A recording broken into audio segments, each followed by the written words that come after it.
Alors, bienvenue à tous et nous nous retrouvons pour la suite du programme de Roll Event 2021 pour ce troisième jour, samedi 13 novembre, avec une nouvelle conférence ou plutôt table ronde concernant l'immersion en jeu de rôle. Je vais laisser les animateurs intervenir et en tout cas se présenter pour commencer. Merci Dragan. Les animateurs, je crois que c'est Antoine et moi. Antoine, si tu veux te présenter. D'accord, je commence alors. Merci beaucoup, merci pour l'invitation, merci de me donner la parole. En quelques mots, moi, pour vous expliquer mon profil et d'où je parle aujourd'hui, moi, je suis blogueur principalement, également journaliste dans le domaine de la science-fiction et un petit peu du jeu de rôle. Blogueur dans les cultures de l'imaginaire, la science-fiction et le jeu de rôle depuis plus d'une dizaine d'années, donc depuis 12 ans. Et depuis un an seulement, podcasteur également sur un podcast qui s'appelle Nous sommes des alchimistes et qui traite de la cuisine, on va dire la popote de mes jeux en termes, voilà, pour améliorer nos parties de jeux de rôle. Voilà, donc avec une prise de parole aujourd'hui sur l'immersion, avec pas mal d'éléments à aborder. Et puis j'espère que, enfin, je redis à tout le monde, hein, n'hésitez pas à participer, soit dans le chat, soit en vocal, pour contribuer à la discussion et puis animer un peu tout ça avec des remarques, des témoignages et tout ce que vous souhaiterez nous partager. Marie, je te rends la parole. Yes, merci. Oui, mais 100% d'accord avec toi d'ailleurs, Antoine, hein. Si vous avez des questions à un quelconque moment ou même des partages, des commentaires, vos expériences, c'est vraiment, moi je vois ça comme quelque chose de très interactif aujourd'hui. Alors moi, du coup, aujourd'hui, enchantée à tous, c'est Marie Josselin. Je suis la fondatrice d'une entreprise qui s'appelle Standardices.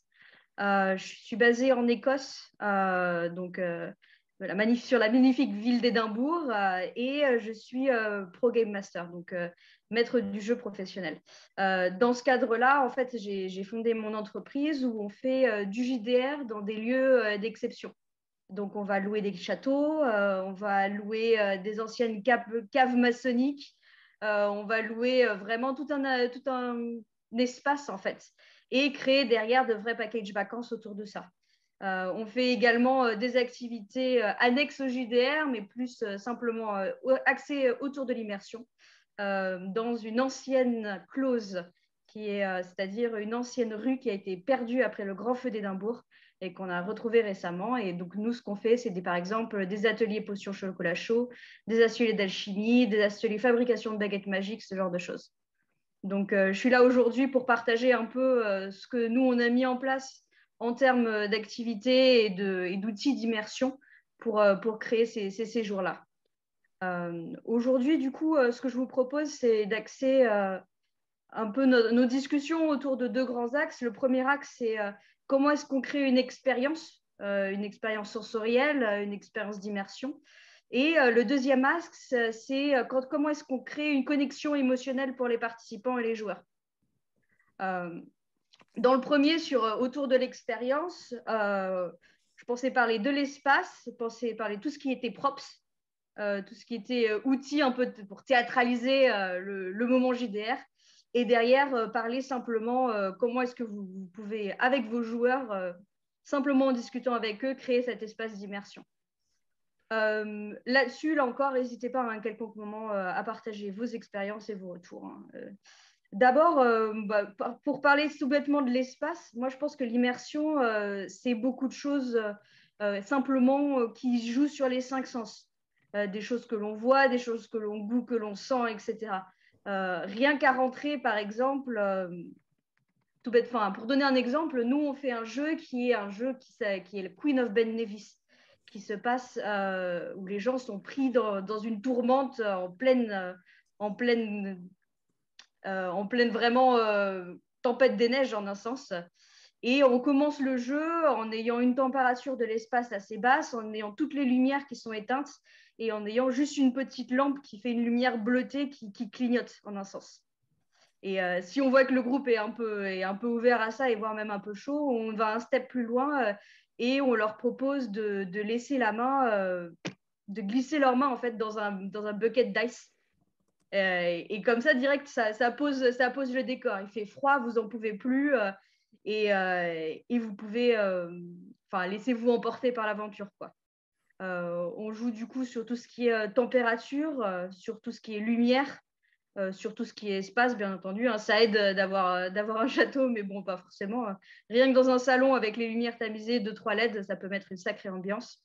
Et on rajoute tout ce qui est de la musique. Donc moi, par exemple, je sais qu'on adore utiliser Tabletop Audio pour créer des vraies atmosphères, des atmosphères de cave, des atmosphères de taverne, etc. On a un partenariat avec eux pour pouvoir utiliser leur musique.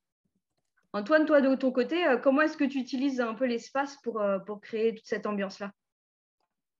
Alors, au passage, avant de répondre à ta question, parce que déjà, félicitations pour l'entreprise de Thunder Dice. C'est vrai que c'est magnifique comme projet. Mais il y a également Grégory qui ne s'est pas présenté, mais qui est à la table ronde avec nous ce soir.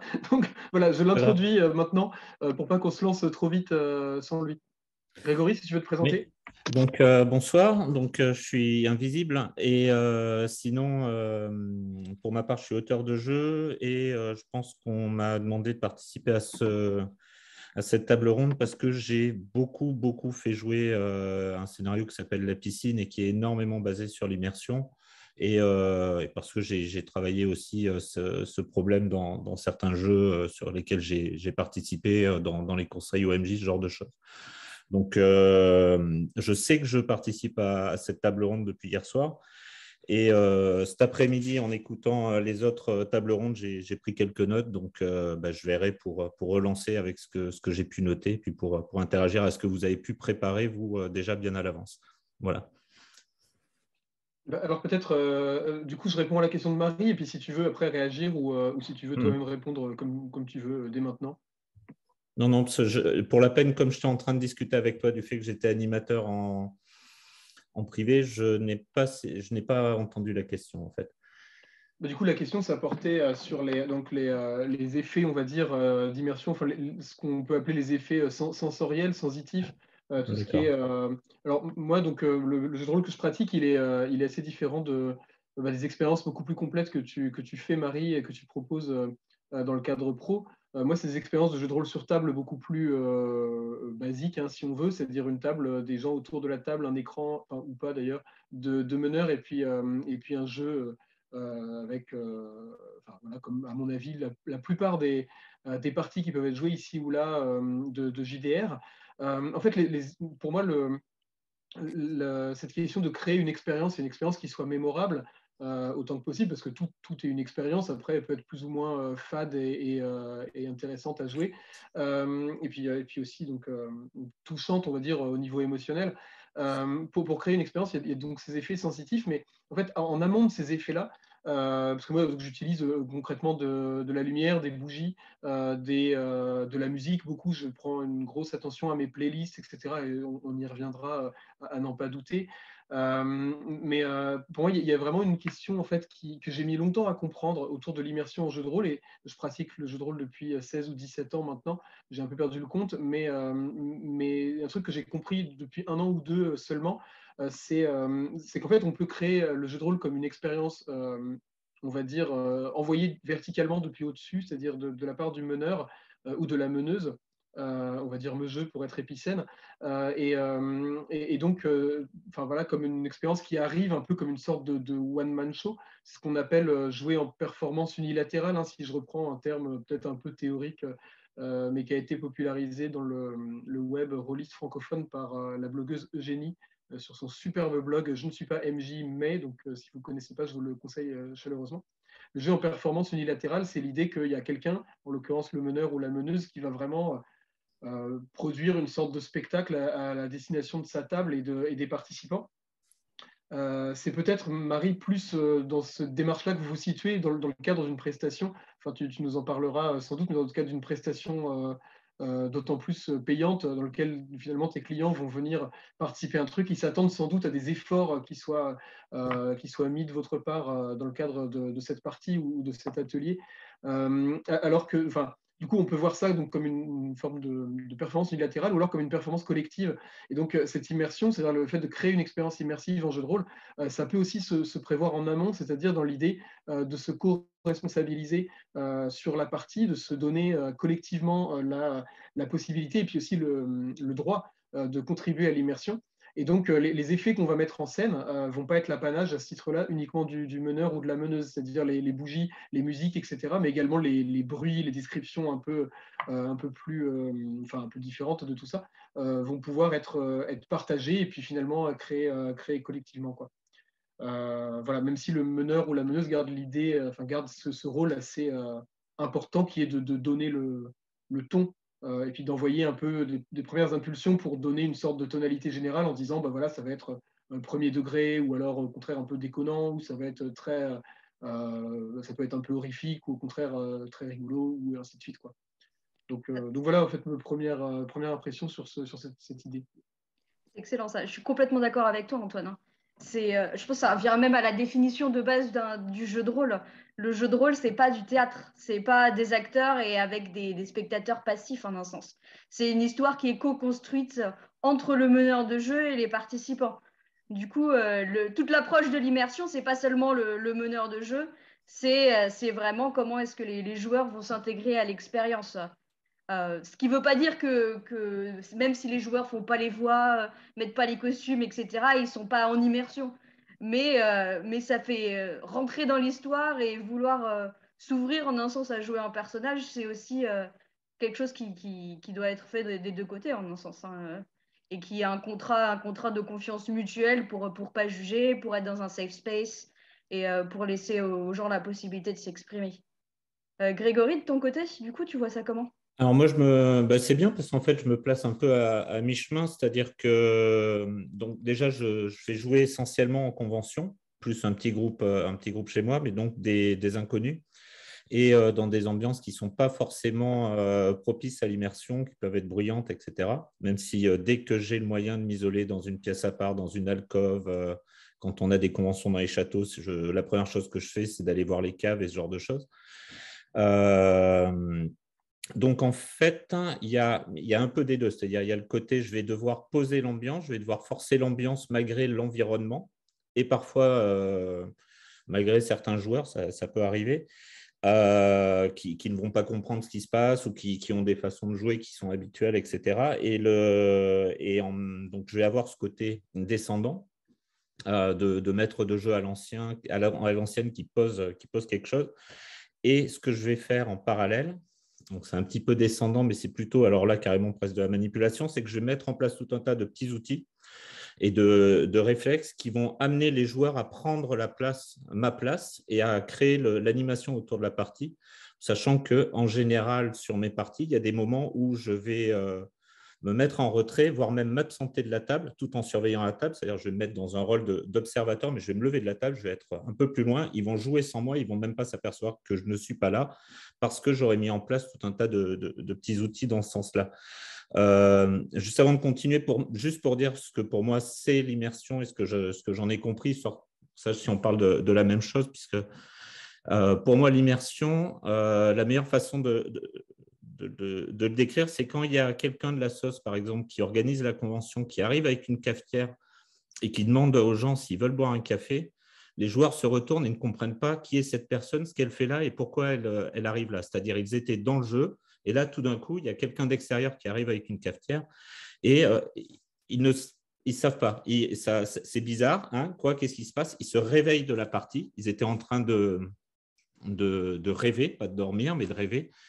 Et d'un seul coup, il y a la réalité qui revient et ils ont cette petite, justement, cette petite phase d'incrédulité vis-à-vis de la réalité qui est due à la suspension d'incrédulité, pour utiliser un mot savant que j'ai entendu dans les annonces avant de cette table ronde. Donc voilà, je le replace, comme ça j'ai l'air malin. Voilà un peu où je me place. Et voilà. Alors après, j'ai noté un peu tous les petits outils que j'utilisais, les choses que je ne faisais pas. Donc je les placerai au fur et à mesure, ou si vous voulez, je ferai une mini boîte à outils à la fin, enfin comme vous le sentez. Apparemment, vous avez quand même beaucoup plus préparé que moi. Non, t'inquiète pas. Je pense qu'on va y aller plus en mode discussion et on partagera un peu nos outils et ce qu'on utilise au fur et à mesure si ça va avec tout le monde. D'ailleurs, en parlant d'outils, je trouve il y a un point très intéressant qui a été soulevé par Asgard Dodin dans le chat qui dit: pour moi, l'immersion, ça va nécessairement avec une forme de sécurité émotionnelle. Et je pense que c'est des outils comme la X-Card, des outils comme la checklist un peu émotionnelle. Enfin, moi, nous, personnellement, généralement, avant un jeu, on donne aux personnes une checklist avec quels sujets sont OK. Est-ce que vous avez des phobies?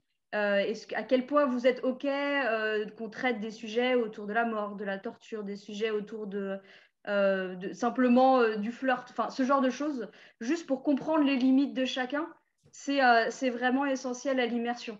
Parce qu'on ne veut pas que les gens se sentent mal, on ne veut pas que les gens, enfin, en tout cas, dans mes jeux, moi personnellement, je préfère que les gens puissent vraiment s'ouvrir sans pouvoir être poussés dans leur dernier retranchement, en un sens. Après, je sais qu'il y a certains jeux qui ont cet objectif-là, mais là, c'est une catégorie très particulière que moi personnellement, je mets à part et je ne me sens pas forcément apte à gérer, n'ayant pas de background de psychologue, n'ayant pas de background dans cette catégorie-là, en un sens. Alors, je suis d'accord. Le jeu qui vaut ma présence ici, la piscine qui se passe en gros dans l'univers de l'appel de Cthulhu en 1981, vous jouez John Socialiste en France, est justement un jeu qui va pousser les joueurs dans leur retranchement et qui va les mettre mal à l'aise et qui va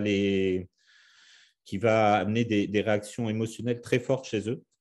On n'est pas dans un scénario de l'appel de Cthulhu standard du commerce, on est dans quelque chose de très particulier.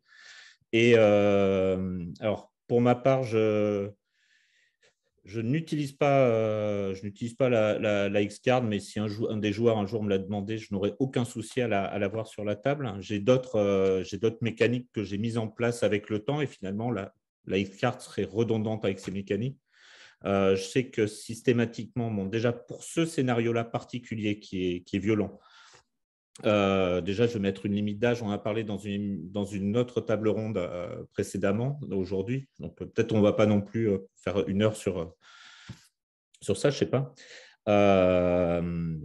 Donc la première chose, c'est que je mets un âge minimum parce qu'il y a des sujets adultes et des sujets que voilà, je n'aborderai pas ou pas comme ça, en tout cas avec mes enfants, par exemple. Donc, si je ne le ferai pas avec mes enfants, je ne vais pas le faire à plus forte raison avec les enfants des autres.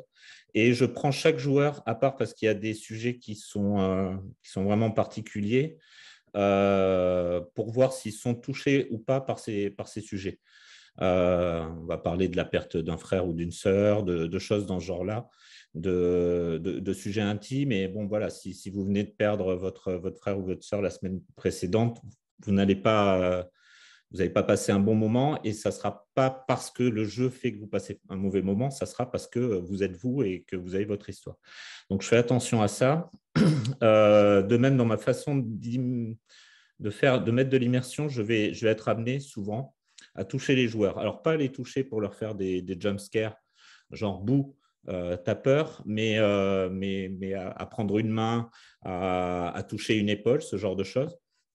Et donc, je sais que je demande systématiquement à mes joueurs s'ils ont un problème avec ça, parce que j'ai déjà eu le cas. Il y a des gens qui ont un vrai souci avec ça. Alors, je faisais jouer hors Covid. Donc, il y a ça, donc les sujets abordés, le fait de toucher. Et je les préviens que si à tout moment ça ne va pas, ils me font signe. En fait, ça revient à la X-Card.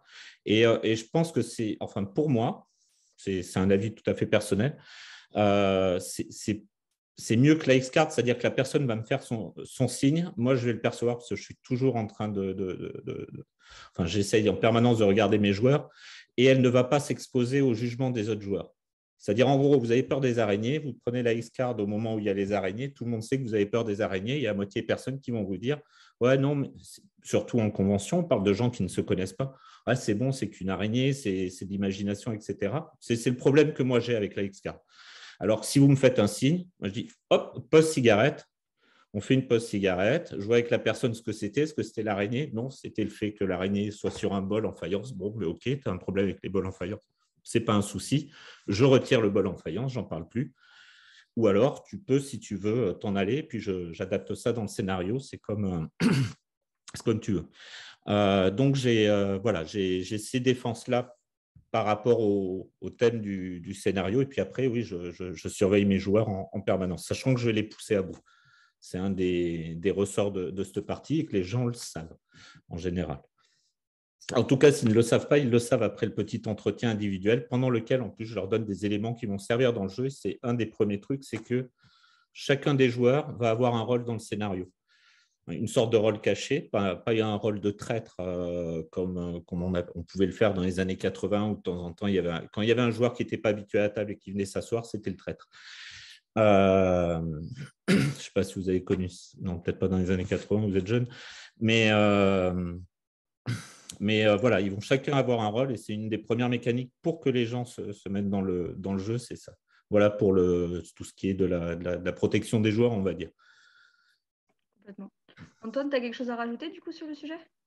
Ouais, par rapport à tout ce qui est sécurité émotionnelle, alors je trouve qu'évidemment la remarque est hyper pertinente et en même temps, voilà, on ne le dira jamais assez. C'est vrai qu'on en a déjà parlé dans des tables rondes aujourd'hui, mais en fait, on ne le dira jamais assez, donc redisons-le. C'est très bien. Je voudrais quand même ajouter un petit bémol, c'est que l'immersion, alors je sais bien que dans la scène rôliste, il y a une grosse partie horreur, on va dire, une grosse scène jeu un peu trash, une vraie mode on va dire du gritty, enfin tous les trucs un peu rugueux, un petit peu dark, etc., qui est tout à fait chouette et auquel je participe moi aussi volontiers, mais en fait qui n'est pas l'essentiel de l'expérience rôliste. Et en fait, l'immersion pour moi ça commence avant. Alors c'est pas pour ça qu'il faut pas mettre de la sécurité émotionnelle dès en amont, mais en fait on peut même se demander pourquoi on cherche à faire de l'immersion plutôt que pas se préoccuper particulièrement de cette question. Et bien sûr, quand on commence à vouloir en mettre, effectivement, la sécurité émotionnelle rentre en ligne de compte. Mais en fait, c'est parce qu'on n'a pas répondu à la question intermédiaire qui est l'immersion, c'est pourquoi on cherche à faire de l'immersion? Parce que ça permet un lien émotionnel peut-être plus fort avec ce qui se passe. Et c'est ce que tu disais, Marie, tout à l'heure, c'est-à-dire d'abord, c'est créer une expérience, mais cette expérience, c'est pas une expérience pour une expérience, parce que ça, c'est pas forcément le but en soi, mais c'est une expérience parce qu'elle va nous permettre d'avoir un ressenti sur ce qui va se passer, et puis un ressenti qui soit positif. Alors, pas forcément, si c'est du jeu d'horreur, on va pas être tout le temps à trouver ça génial, mais en tout cas, au global, on sera content de l'expérience, même si c'est content comme dans un film d'horreur, c'est-à-dire en ayant eu un frisson un peu transgressif et un petit peu voilà, sur une immersion un petit peu éventuellement difficile, quoi. Donc en fait, à mon sens, et c'est pour ça que dans l'espèce de débat qui agite entre narrativiste d'un côté et simulationniste de l'autre, alors bon, c'est un peu des termes un peu tarte à la crème et dont on a beaucoup entendu parler et qui ne sont pas forcément si pertinents que ça, mais à mon sens, en fait, la dimension narrative, en fait, c'est justement la dimension qui permet l'immersion et c'est justement celle-là qui est le supplément d'âme du JDR par rapport à d'autres types de jeux de société.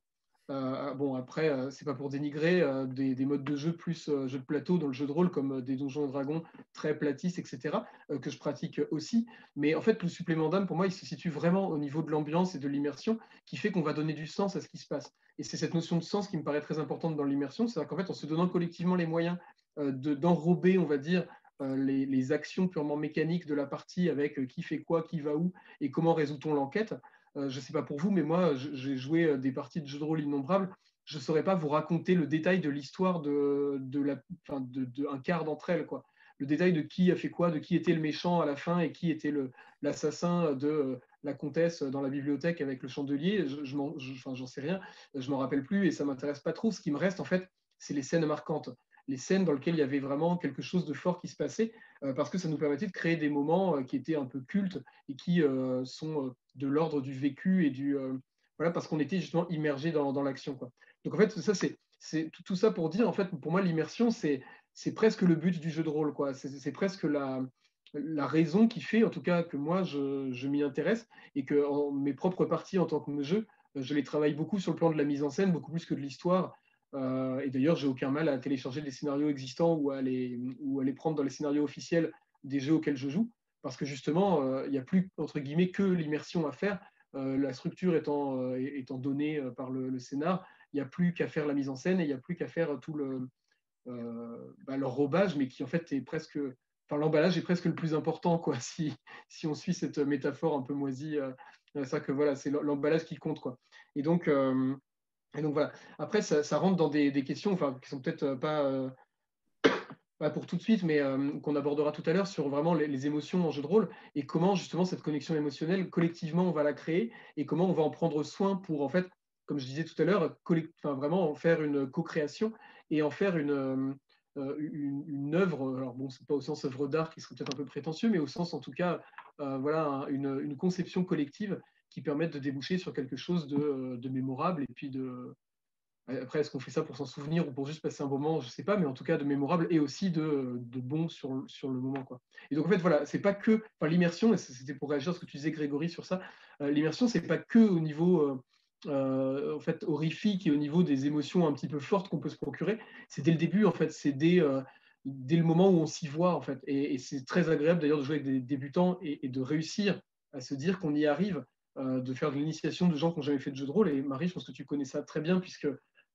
c'est ton métier, que d'avoir des gens qui n'ont jamais fait du tout ce genre de choses avant et de leur dire, viens, tu entres dans l'univers là et tu laisses ta vie perso à l'extérieur le temps de l'expérience et tu vas vraiment entrer dans quelque chose de nouveau et pouvoir vivre ça en direct et à fond, quoi. Alors, juste Voilà, pour te répondre sur l'immersion, l'horreur, etc. Alors, je ne fais pas que de ça, heureusement. J'avais pris cet exemple-là par rapport à la sécurité émotionnelle, sachant que que je me retrouvais notamment avec ce jeu-là dans des situations de grande violence psychologique et que là, il faut protéger les joueurs à plus forte raison. On n'est pas en train de jouer des elfes et des hobbits qui prennent le thé dans un pré. Ce qui peut être intéressant aussi, qui pourrait même poser problème à la joueuse tout à l'heure qui avait un problème avec la faïence, notamment. C'est un bon point. Non, c'est un très bon point. Et juste pour ajouter à ce que tu as dit, Antoine, sur les jeunes et les nouveaux joueurs, en tout cas, le feedback direct que je peux partager sur le sujet, c'est que nous, on a beaucoup de personnes en fait, qui n'ont jamais joué au jeu de rôle avant, qui ne sont pas familiers avec le concept du jeu de rôle. Et leur point d'entrée, c'est l'immersion par l'expérience. Donc, ce à quoi ils s'attendent, c'est l'endroit un peu bizarre où on va les emmener. C'est la musique qu'on met en place, c'est tout ce qu'on fait, par exemple, on travaille sur le feu avec des fioles en feu, des lumières et des candles, comment on dit ça en français? Chandelle. Chandelles, merci. Des chandelles qui s'allument, qui s'éteignent, etc. Et c'est tout ce travail de scénographie en un sens et de props derrière qui les attire en tout cas vers l'idée de se lancer dans un jeu de rôle. Donc ils viennent vers nous parce qu'on on va leur donner toute cette expérience-là. Et tout le jeu derrière est de doucement mais sûrement les impliquer pour les emmener du côté émotionnel et pas forcément du côté émotionnel, mais enfin dans le sens ils vont pleurer à la fin ou ça devient leur bébé, etc. Mais du se laisser aller à devenir un personnage le temps d'une partie de jeu. Ce qui est d'ailleurs assez intéressant parce que nous, on joue durant des parties très courtes, généralement de 2 heures. Parce que les gens, ce que j'ai remarqué aussi, c'est juste pour faire une aparté, c'est que en tout cas les personnes qui n'ont pas l'habitude du jeu de rôle, la barre psychologique après 2 heures, ils se disent ah non c'est beaucoup trop long. On pourra jamais jouer plus de 2 heures. En tout cas pour nos clients. Et derrière, au final, on termine les 2 heures, ils sont ah non encore un petit peu, on va continuer parce qu'on est dans l'histoire. Et ça c'est l'objectif final derrière. Pardon, vous voulez dire? Si je peux ajouter un mot par rapport à ce que tu dis, en fait, je trouve ça hyper intéressant. Et puis en fait, c'est un peu l'effet que produit le cinéma. Moi, je suis allé voir Dune il y a pas très longtemps. Donc, vous êtes sans doute au courant de la sortie de ce film qui a été incroyablement médiatisé, mais donc de Denis Villeneuve. Et en fait, c'est un film qui justement a des effets sensitifs qui sont incroyables. J'ai adoré. Les images sont incroyables, la musique fait vibrer les fauteuils du cinéma, etc. Et en fait, c'est un peu cet effet-là, c'est que tu arrives, tu t'installes dans le truc, bon, tu es dans ta vie, tu as un peu tes soucis en tête, tu sors de ta journée ou je sais pas quoi. Et en fait, le film va te prendre un peu à la gorge. Et alors, dit comme ça, c'est très négatif, mais enfin, va t'embarquer dans un truc. Et en quelques minutes, en 10 minutes, un quart d'heure, ça y est, tu es embarqué dedans. Et à la fin, le truc, tu es complètement fusionnel, on va dire, avec cette expérience. Et c'est un petit peu cette expérience-là que tu proposes, qui est aussi celle qu'on peut avoir dans un concert peut-être, ou des choses comme ça. Mais là, c'est en version narrative et participative, parce que dans un film, c'est pas participatif, contrairement à une expérience rôliste, quoi. Mais moi, là où je trouve où je m'épanouis beaucoup, moi, dans mes parties, et je trouve ça vraiment génial. Et c'est d'ailleurs pour ça que j'avais appelé mon podcast Nous sommes des alchimistes. C'est que justement, en fait, il y a un côté un petit peu potion magique dans le fait de préparer une partie de jeu de rôle. C'est-à-dire qu'on a des ingrédients, on va les assembler avec les gens, et puis en fait, on n'a rien. C'est-à-dire que moi, concrètement, j'ai quelques bougies, j'ai ma playlist, voilà, mais on est chez moi, ou alors on est chez un ami, ou voilà, et y compris avec des gens qui parfois te disent au début: ah bon, c'est quoi ton truc, j'ai jamais joué, bon, ah bon, tu prétends que ça va nous occuper et effectivement nous intéresser pendant 3 heures de suite et tout. Je dis oui, oui, je prétends rien, mais j'espère en tout cas. Et en fait, on déclenche le truc, et puis en accumulant ces ingrédients de manière un peu empirique, en n'étant pas complètement sûr de ce qu'on fait, en n'étant pas complètement sûr de nos effets, on va dire, bah voilà, je vais tenter ci, je vais tenter ça, et puis je vais les embarquer avec moi pour progressivement rentrer dans le mood et dans l'immersion. Et ça, en fait, je trouve que c'est un peu le côté vraiment magique du JDR sur table au sens classique du terme, c'est-à-dire que tu n'as rien, en fait. Tu n'as aucun effet spéciaux, tu n'as rien du tout. T'as pas, enfin, Dune, c'est un film à je ne sais pas combien de millions de dollars. Là, tu n'as vraiment pas grand-chose, mais avec une playlist un petit peu bien faite et 4 bougies et des gens motivés, tu arrives à presque reproduire Dune, quoi. Mais bon, sans les images. Mais quand même, tu arrives à un truc de cet ordre, quoi. Et ouais, je trouve que c'est le côté vraiment magique du médium, quoi. Est-ce que vous avez d'ailleurs des outils ou des tips pour simplement pen and paper, les gens chez eux sans forcément tout le chalala derrière, pour créer rapidement cette immersion? Alors, moi, j'en ai pas mal. Et comme le thème, c'était comment créer l'immersion, j'ai essayé de les noter. J'ai noté un peu tout ce qui servait à créer cette immersion. Un des premiers trucs que j'ai noté, déjà, c'était trop en faire. Donc là, je vais donner je vais donner, si vous voulez bien, toutes mes idées, puis après, on pourra rebondir. Vous pouvez ou me couper, hein, évidemment, parce que je parle beaucoup. Et je fais des digressions. Vas-y, on D'ailleurs, le premier interviendra. truc, c'était trop en faire. Et c'est bien parce que tu parlais de musique, de la musique, de tes playlists, etc. Typiquement, moi, je sais que sur la musique, j'en mets la plupart du temps, mais je vais, par exemple, je vais me faire une playlist de pluie et d'orage que je vais faire passer pendant toute la partie, avec de temps en temps des morceaux de coups de tonnerre, des choses comme ça, tout ça en shuffle, et je ne vais pas le maîtriser, et je ne vais pas être derrière mon écran de maître de jeu en train de devoir gérer mes 4 à 10 joueurs, plus mon scénario, plus les règles de jeu, plus vérifier que ça va bien pour tout le monde, et ainsi de suite, et en plus envoyer le bon morceau au bon moment. Donc, je pense qu'il y a un premier truc à dire, c'est que pour créer de l'immersion, il faut être avec ses joueurs, il faut voir le jeu et il ne faut pas être ailleurs. Donc, il y a la musique, par exemple, si on est à gérer la musique, c'est bien de rajouter de la musique, ça va rajouter de l'ambiance, tout le monde le dit, mais quand on commence, il vaut mieux rester sur quelque chose de simple et se dire, à la limite, voilà, j'ai un morceau pour les combats, j'ai un morceau pour les phases de séduction, j'ai un morceau pour la romance, on va dire, j'ai un morceau pour ceci, cela, ou alors j'ai juste un morceau qui correspond à l'univers et à l'endroit où je suis, par exemple de la pluie, moi je fais passer de la pluie, et en plus, je le mets en shuffle, c'est-à-dire que la musique peut devenir un joueur. Donc, moi, je ne la contrôle plus. C'est elle qui va contrôler. Peut-être qu'au moment où il y aura un orage, mon PNJ qui est en train de parler, il va se retourner vers une fenêtre imaginaire et il va dire « Oula !»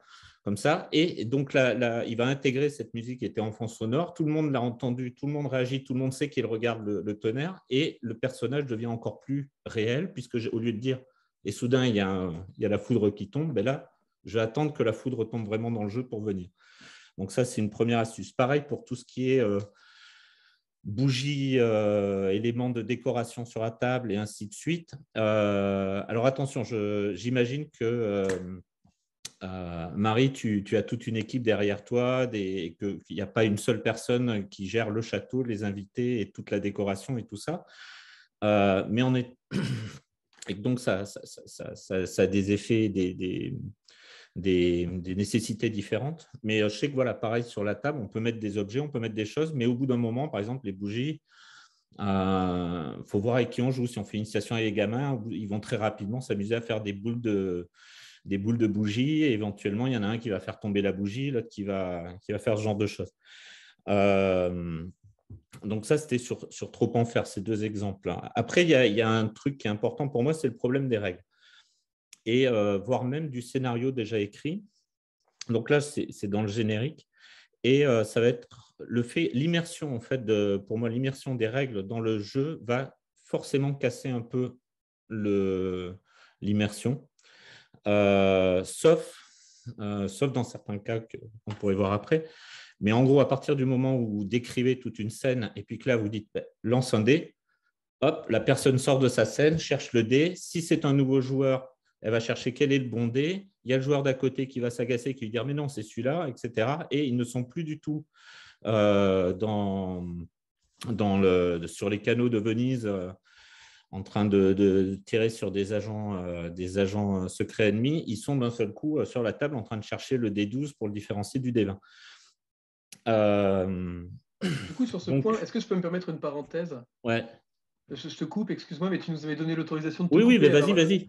Je me permets. En fait, sur ça, moi, je ne suis pas complètement d'accord avec toi. C'est-à-dire que je ne suis pas du tout… attention, je ne suis pas du tout ou les règles sur les règles. Et sur la musique non plus, parce que je ne gère pas comme toi, mais en tout cas, je comprends ce que tu veux dire. Et je suis d'accord qu'il faut rester auprès des joueurs et pas commencer à se perdre dans une playlist interminable ou dans des bouquins de règles pour rechercher le bonus exact donné par telle ou telle action. Mais en fait, sur les règles, moi, si tu veux, je cherche jamais… je n'ai pas l'impression que ce soit possible de totalement oublier qu'on est en train de jouer au jeu de rôle, en fait.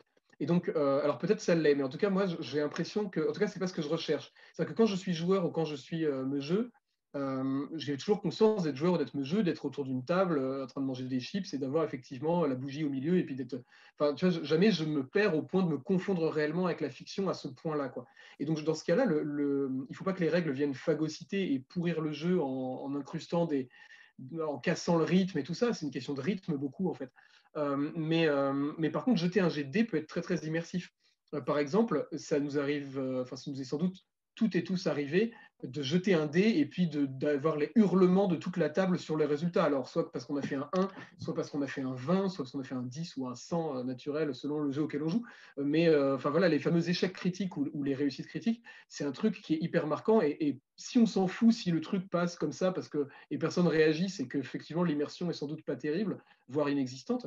Mais parfois, on jette ce dé en disant vraiment, on le serre dans sa main et on dit ça va tout déterminer, etc. On est en train de faire une action qui est une action méta, totalement méta. C'est pas en vrai, voilà, notre personnage n'est pas en train de jeter un dé, mais le fait de faire ça et de réagir si, je ne vais pas dire brutalement, mais de manière si enthousiaste, en positif ou en négatif, démontre bien qu'on est immergé dans ce qui se passe, quoi. Moi, j'ai déjà eu des jets de dés absolument phénoménaux où il y a eu vraiment presque une espèce de hurlement et puis après 20 minutes de fête et de débrief autour de la table, enfin peut-être pas 20 minutes, mais 10 minutes, parce que justement c'était marquant et parce que les gens étaient immergés dans le résultat de cette action qui avait beaucoup de sens pour le coup. Donc voilà, c'est juste ma parenthèse sur les règles, mais je te laisse continuer sur tes autres points. Donc, dans les problèmes de règles, je disais justement, j'avais noté, mieux vaut lancer un dé que fouiller le manuel. Donc, je ne suis pas non plus contre les dés, mais ce que je veux dire, c'est que si on veut favoriser l'immersion et si on veut faire naître cette immersion, il y a plusieurs façons. Et donc, les règles étant un obstacle, il y a plusieurs façons de gérer ces règles.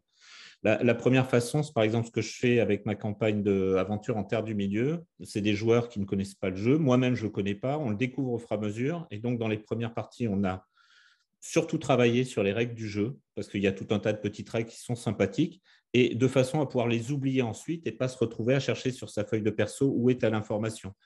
Je leur ai fait des petites cartes à jouer avec des résumés, parce que c'est parfois compliqué pour certains joueurs qui n'ont pas l'habitude d'aller juste chercher les dégâts de son épée. Là, on parle d'un jeu médiéval fantastique, sur la feuille de personnage. Donc, ils ont des cartes à jouer. Ce sont des choses qu'ils ont plus l'habitude de manipuler qu'une feuille de personnage, et ils vont utiliser ça pour pallier justement à ce problème des règles, c'est-à-dire pour minimiser l'accès aux règles. Et le truc important pour moi, c'est que si à un moment donné, vous ne savez plus comment gérer l'initiative dans votre jeu parce que où c'est la première partie, au lieu d'ouvrir le manuel et d'aller chercher dans les règles de combat, ou de filer le manuel à un des joueurs parce qu'il connaît bien le jeu, mais il va passer du temps dans le manuel aussi.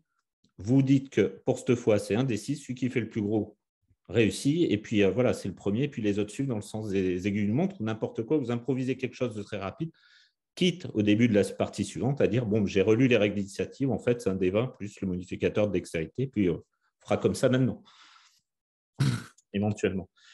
Donc ça, c'était pour les règles. Après, au niveau du dé, oui, le dé en tant qu'outil immersif, il va me servir par exemple dans ce genre de jeux médiévaux fantastiques où je vais systématiquement lancer les dés sur la table devant tout le monde. Et là, le dé prend une part oui, coupez-moi encore une fois, sinon je ne parle pas en 2 heures, je suis horrible. Le dé va avoir ce que tu disais, l'effet que tu décrivais, c'est-à-dire que le fait que le maître de jeu n'ait aucun contrôle sur le dé qu'il va lancer devant les joueurs fait que tout peut vraiment arriver. Donc ça c'est aussi en rapport avec les règles. Qu'est-ce que j'ai d'autre? J'ai la création... Ouais. Pour rajouter sur le sujet, je pense que c'est intéressant à ce stade de prendre un petit step back sur quel est le profil de joueur avec lequel on est et quel est l'objectif de jeu derrière et quel est le contrat avec le joueur en un sens. Juste là encore pour partager notre expérience, nous on a deux grands types de joueurs. On a des joueurs qui veulent simplement passer un bon moment sans forcément se prendre la tête sur des règles et être juste en immersion, on va raconter une histoire et ce qui les intéresse c'est l'histoire. Et là du coup nous par exemple on joue avec un système de jeu qui est un peu homebrew qui tient sur une page. C'est juste une page, les gens ils l'ont face à eux et c'est juste leurs compétences, ils roulent un des 20 et ils rajoutent leurs modificateurs et ça leur donne s'ils peuvent ou pas faire l'action. Pour avoir justement cet effet un peu waouh si jamais on jette le dé quoi. Et à côté de ça, on a des joueurs qui eux sont intéressés par une approche beaucoup plus tactique du jeu. Là, ça va être bon, déjà on va avoir du combat. Et dès qu'on a du combat, il faut qu'on ait des règles un peu complexes avec, par exemple, plusieurs étages de combat pour un combat en 3D. Est-ce que vous arrivez à toucher l'ennemi? Ah, bon, bah là, il va falloir discuter. Combien de dégâts vous faites? Vous êtes touché? Est-ce que vous réussissez à avoir un peu de cover, de protection derrière un arbre? Ça veut dire quoi? Pour qu'il vous touche? Bref, il y a tout un aspect tactique un peu plus inspiré des wargames ou d'autres jeux tactiques. Et là, il faut les règles. Et les règles font partie de l'immersion, en un sens. Mais ça veut dire, du coup, que des joueurs qui sont ouverts à apprendre les règles. Et des joueurs qui sont ouverts à s'en rappeler. Et je suis d'accord avec toi, Grégory, d'ailleurs, d'avoir des aides de jeu dans ces cas-là, c'est toujours très... Ça aide beaucoup plutôt que de passer 5 minutes avec son manuel pour vérifier le bon point, en un sens. Et le dernier point que j'ajouterais aussi, c'est... on parlait beaucoup, moi j'ai parlé beaucoup de props, d'espace, etc. Et pour moi, le dé et la manière de rouler le dé, ça fait partie de l'immersion. On a un moment, moi ce que j'aime bien mettre en place, c'est par exemple dès qu'il y a un moment vraiment tendu où le joueur va pour jeter un dé, c'est pile ou face, si jamais il réussit, s'il ne réussit pas, c'est terrible. On prend tous un step back, on se met de côté, là on fait le drum roll, on est parti, la personne sort le dé, va la lancer sur la table, on même sort parfois une boîte, le box of doom en un sens un peu spécifique pour jeter le dé, pour le rouler dans cette boîte-là. Et ça fait partie de créer ce sentiment d'anticipation qui, derrière, va aider à avoir le côté le sort a été jeté, en un sens. Voilà, c'était juste une petite aparté. Pardon, je te rends la parole, Grégory. Ah mince, j'étais en train de chercher la traduction d'un mot anglais pour le dire en français. Involvement, comment on le dit? Implication. Voilà, merci. Alors, je suis désolé, hein, je fais mon Vandame. Implication. Je pense qu'il faut aussi différencier un petit peu implication, immersion. Après, peut-être que je suis à côté de la plaque, mais vraiment le truc, moi, c'était comment on l'a créé, cette immersion. Et je pense de certains côtés, même le jet de dés, j'y ai pensé en fait en t'écoutant, puisque même moi, j'avais mis l'importance de ce jet de dés, mais c'est de l'implication sur la partie. C'est plus forcément de l'immersion. C'est-à-dire, je suis impliqué dans le jeu, je participe au jeu, je suis dans le jeu, mais là, je ne suis plus dans le monde du rêve. Je ne suis plus en train de visualiser mon adversaire forcément, puisque toute l'attention va se concentrer sur un objet en plastique polyédrique qui va rouler sur une table très réelle et très concrète. Ah, c'est intéressant ça. Au niveau Parce que de ce que je vais mettre pour que les joueurs partent dans leur tête et je vais utiliser ça, voilà. C'est-à-dire que je propose un truc, c'est avant la partie, ce qu'on fait au moment de la création de personnages, ce qu'on fait pendant la partie et comment on agit pendant la partie. Et puis, si vous avez d'autres choses. Au niveau de la création de personnages, je vais utiliser Fiasco. Dans Fiasco, en fait, il y a un système très simple qui consiste à mettre des cartes entre chaque joueur, des petites cartes Bristol. Faire ça avec des post-it, ça coûte moins cher. Et moi, ce que je fais systématiquement, c'est que je demande, OK, lui, c'est qui pour toi? Lui, c'est qui pour toi? Lui, elle, c'est qui pour toi? Elle, c'est qui pourquoi? Dans un sens comme ça. Et en favorisant ou en suggérant au maximum des relations amoureuses, des relations de filiation, des relations familiales, ce genre de choses, des relations très fortes qui vont faire que d'un seul coup, et certains jeux vont le faire d'eux-mêmes, d'autres ne le font pas, ne le prévoient pas, de façon à avoir un groupe soudé avec des gens qui ont des sujets de conversation. Et à partir du moment où j'ai un mari et une femme, j'ai forcément un amant. On tombe dans le théâtre de boulevard, mais c'est très important parce que pendant la première phase de jeu, ce que je vais faire, c'est que les joueurs vont un peu s'ennuyer et vont être obligés de jouer avec ce qu'ils ont et ils vont avoir ça. Et ça va créer de la réalité dans le jeu, ça va créer de la relation. Lui, c'est mon mari. Ils vont l'associer peut-être à leur mari, ils n'ont pas beaucoup d'imagination, ou alors ils vont s'inventer un mari, il ou elle. Je vais mettre des relations dans tous les sens comme ça. Et ça, pour moi, ça va vraiment favoriser l'immersion et le fait que les gens ont une histoire. C'est-à-dire plus tard, ça sera, mais tu ne peux pas me dire ça. Ou alors, va retrouver ta copine si à un moment donné, le joueur est d'accord avec sa maîtresse plutôt qu'avec son épouse. Ouais, excuse-moi, je n'avais pas vu ton doigt. Non, mais t'inquiète pas, je viens de le lever, donc pas de souci. En fait, moi, je trouve ça très, très pertinent. Ça marche quand tu fais quand tu crées ta partie immédiatement et quand tu joues avec des gens peut-être qui n'ont jamais joué ou même avec des gens qui ont joué. Hein. C'est le brainstorming de démarrage. Je suis un gros adepte aussi du brainstorming de démarrage que je fais parfois à l'échelle d'une campagne entière où j'ai pas de scénario du tout et où on brainstorm toutes les relations et on en déduit un scénario.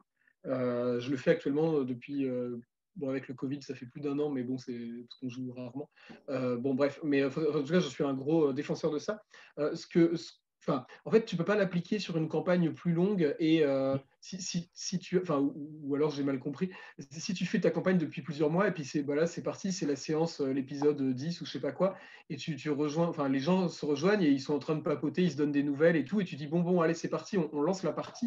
Moi, j'ai toujours un petit peu cette petite bon, c'est pas une boule au ventre, faut pas exagérer, mais une petit quand même le trac du début, quoi. En fait, pour moi, ce que tu dis avec le fait de créer des relations, c'est, je vais utiliser un terme anglais encore, c'est l'empowerment, en fait. C'est le fait de donner, donc en français c'est empuissantement, mais bon, ça sonne bizarre, mais c'est le fait de donner de la puissance en fait aux PJ, de leur donner les clés d'une partie en disant tiens, ça c'est pour toi, tu te débrouilles avec ça, mais tu vas pouvoir participer à la partie.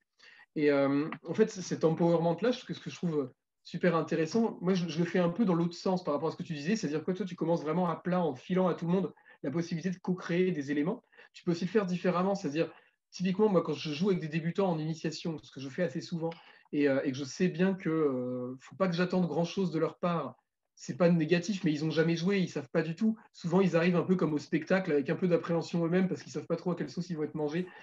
Et puis, c'est l'ami du copain de Bidule qui leur a dit de venir. Donc, ils sont là, ils disent, bon, qu'est-ce que c'est que ça? Ils arrivent, ils s'assiedent, on leur file un peu un crayon, une gomme et puis des dés. Ils disent, bon, OK, qu'est-ce qui se passe, quoi? Et en fait, là, c'est un peu le rôle du meneur d'envoyer la sauce, quoi. De dire, je donne le ton, j'envoie le truc. En général, avec une musique bien prévue de démarrage, tu balances un gros truc et après, tu commences à distiller des clés pardon, d'empuissantement en disant, bah tiens, toi, tu peux faire ci, toi, tu peux faire ça, qu'est-ce que tu fais, etc. En donnant tu donnes le ton et après, tu délègues des éléments. Et si tu as une personne qui est déjà rôliste, tu vas pouvoir t'appuyer un peu sur cette personne pour qu'elle commence à interagir avec la fiction en disant, voilà, toi, tu fais ci, toi, tu fais ça, etc. Moi, un scénario que j'utilise beaucoup en initiation, que j'adore, c'est le ressac de Bryn Chelidou, qui est le scénario, c'est une trilogie, il y a 3 épisodes qui peuvent chacun être joués sur une soirée qui est dans le livre de base de Cthulhu 6. Alors, c'est assez précis. De la VF de Cthulhu version 6. Il y a un scénario initial qui est écrit par Samuel Tarapachi et qui est, je trouve, un chef-d'œuvre. Le scénario est incroyable. Et ça commence par les PJ sont tous sur un bateau, il y a une tempête et le bateau doit arriver de force dans une petite île du Pays de Galles. Et c'est tout simple, mais en fait, tu leur demandes rien à part le bateau coule, qu'est-ce que tu fais? Ou risque de couler, qu'est-ce que tu fais? Ça les met en situation de réagir. Donc en fait, c'est très simple à comprendre. On est dans une situation, tu es dans un bateau, le bateau coule, tu vas te noyer, qu'est-ce que tu fais? Tu mets la musique qui va bien, tu expliques qu'il y a du tonnerre, tu décris la tempête et tout. En fait, tu donnes le ton, tu les mets un peu sous pression, même si c'est une pression qui est une fausse pression parce qu'ils ne peuvent pas vraiment se noyer, c'est le début. Et tu leur dis, voilà, j'envoie un peu la sauce. Et après, progressivement, tu dis, bah, tiens, toi, tu peux jouer le capitaine qui crie des ordres sur son équipage en leur donnant un peu des directives. Donc, tu en as un qui va commencer à faire le capitaine, etc. Tu dis, toi, tu peux m'expliquer, tu es l'homme de la vigie qui guette la terre, qu'est-ce que tu fais? Et ainsi de suite. Et en fait, progressivement, tu leur donnes des clés. Et au bout d'un moment, ils se retrouvent, ils font du jeu de rôle. Et entre les deux, ils ne se sont pas rendus compte que au début, ils n'avaient jamais joué, puis maintenant, ils sont en train de jouer, et puis ça s'est bien passé. Et c'est bon, pas de problème, quoi. Tu vois. Alors que si tu leur dis d'emblée, vas-y, qu'est-ce que tu fais? Enfin, c'est compliqué. Alors, C'est un super qui point, c'est lui? Pardon, vas-y. c'est un super point, Antoine, et c'est quelque chose que que moi j'utilise énormément aussi. On commence systématiquement toutes nos parties par les personnages sont les PJ sont face à un problème. Il y a toujours quelque chose qui ne va pas et ils sont jetés dedans. Et on pousse même la chose avec un cran plus loin. Généralement, on les met face à un problème très simple. Hein. La porte est fermée, vous êtes dans une pièce, si on reprend l'exemple de ton bateau, la pièce est en train de se remplir d'eau, qu'est-ce que vous faites? Et hop, tu sors ton timer, tu le mets sur la table et dis, vous avez 10 minutes pour sortir. Vous faites ça comment? Et Voilà. bon, Tu leur dis, en petit coup fait, de pression. tu les fais réagir, en fait. Tu les mets en situation de réagir et pas d'agir. Parce que si tu leur dis, OK, tu es lâché dans Londres du 19e siècle, qu'est-ce que tu fais? Bah rien. Enfin Alors, là, c'est la noyade. Hein. c'est quand même loin de ce que je proposais, mais par contre, je suis Oui, d'accord avec le in pardon. medias res. Pardon, oui. Et là, elle vient de dire quelque chose de très important. Enfin, moi, que j'utilise beaucoup, c'est le timer. Donc, le minuteur, le fait d'avoir un chrono sur la table. Donc, on parlait d'outils, c'est un des outils qui était sur mon truc, donc je vais le cocher. Je n'en parlerai pas. Mais ça, pour la peine, c'est un super bon outil. C'est-à-dire pour faire naître de l'urgence à la table, de faire percevoir aux joueurs le temps par rapport au temps réel. C'est-à-dire, ça peut être du 10 secondes, ça peut être du 10 minutes, ça peut aussi être 1 heure. C'est-à-dire, dans 1 heure, le jour se lève. Voilà, vous dites ça à vos joueurs et d'un seul coup, ils vont être pressés par le temps. Quand ils vont regarder leur montre ou la montre, vous la posez au milieu de la table et vous posez éventuellement même une frise du temps. Vous montrez ce qui s'est passé. Là, vous êtes arrivé hier, là, il y a ça. Dans 3 jours, il y aura encore un truc, juste un trait avec des coches. Et de poser un timer sur la table, c'est un minuteur sur la table, c'est magnifique. Surtout si à un moment donné, il est oublié et que tout le monde sursaute quand ça se met à sonner. Oui. Alors justement, à propos de timer, c'est mon rôle de venir faire une petite annonce parce que le temps passe vite et la conversation est passionnante. J'écoute ça depuis tout à l'heure et ça fait déjà 1 heure qu'on discute tous ensemble. Donc c'est le moment pour moi de vous rappeler que le Relevant, c'est au bénéfice d'associations caritatives qui travaillent en milieu hospitalier avec des enfants, des personnes âgées, des personnes qui sont hospitalisées pour de longues durées, donc pour leur apporter par le biais d'activités ludiques, un petit peu de divertissement et les sortir de leur quotidien pas toujours très drôle.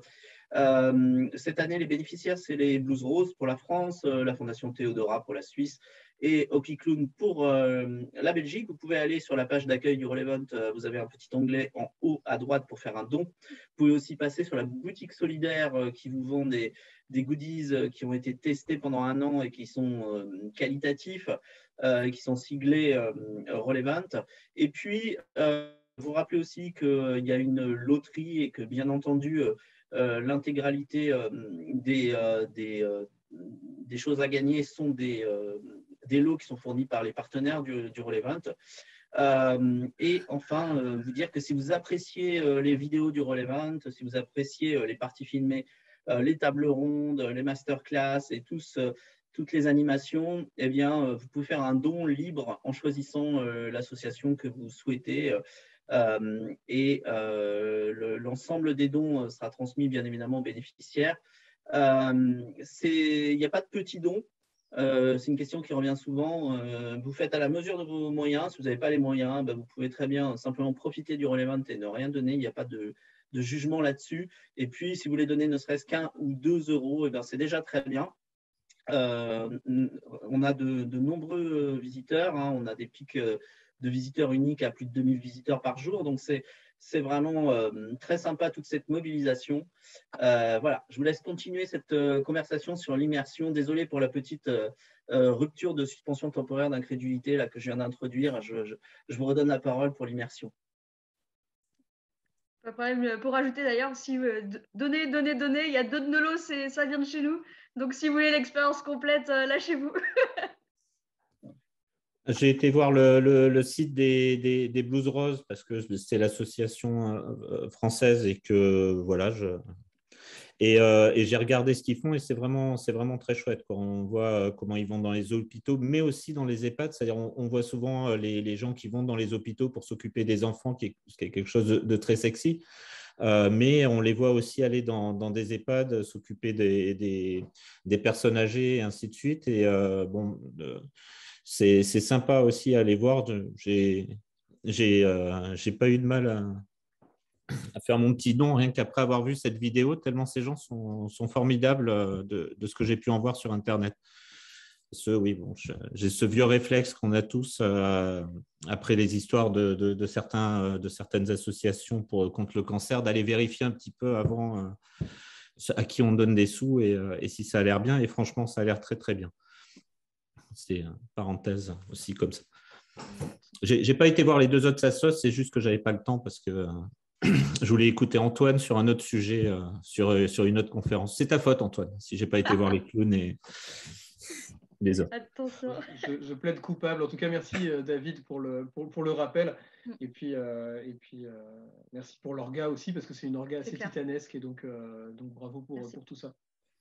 Comme j'ai le micro, j'en profite, j'enchaîne.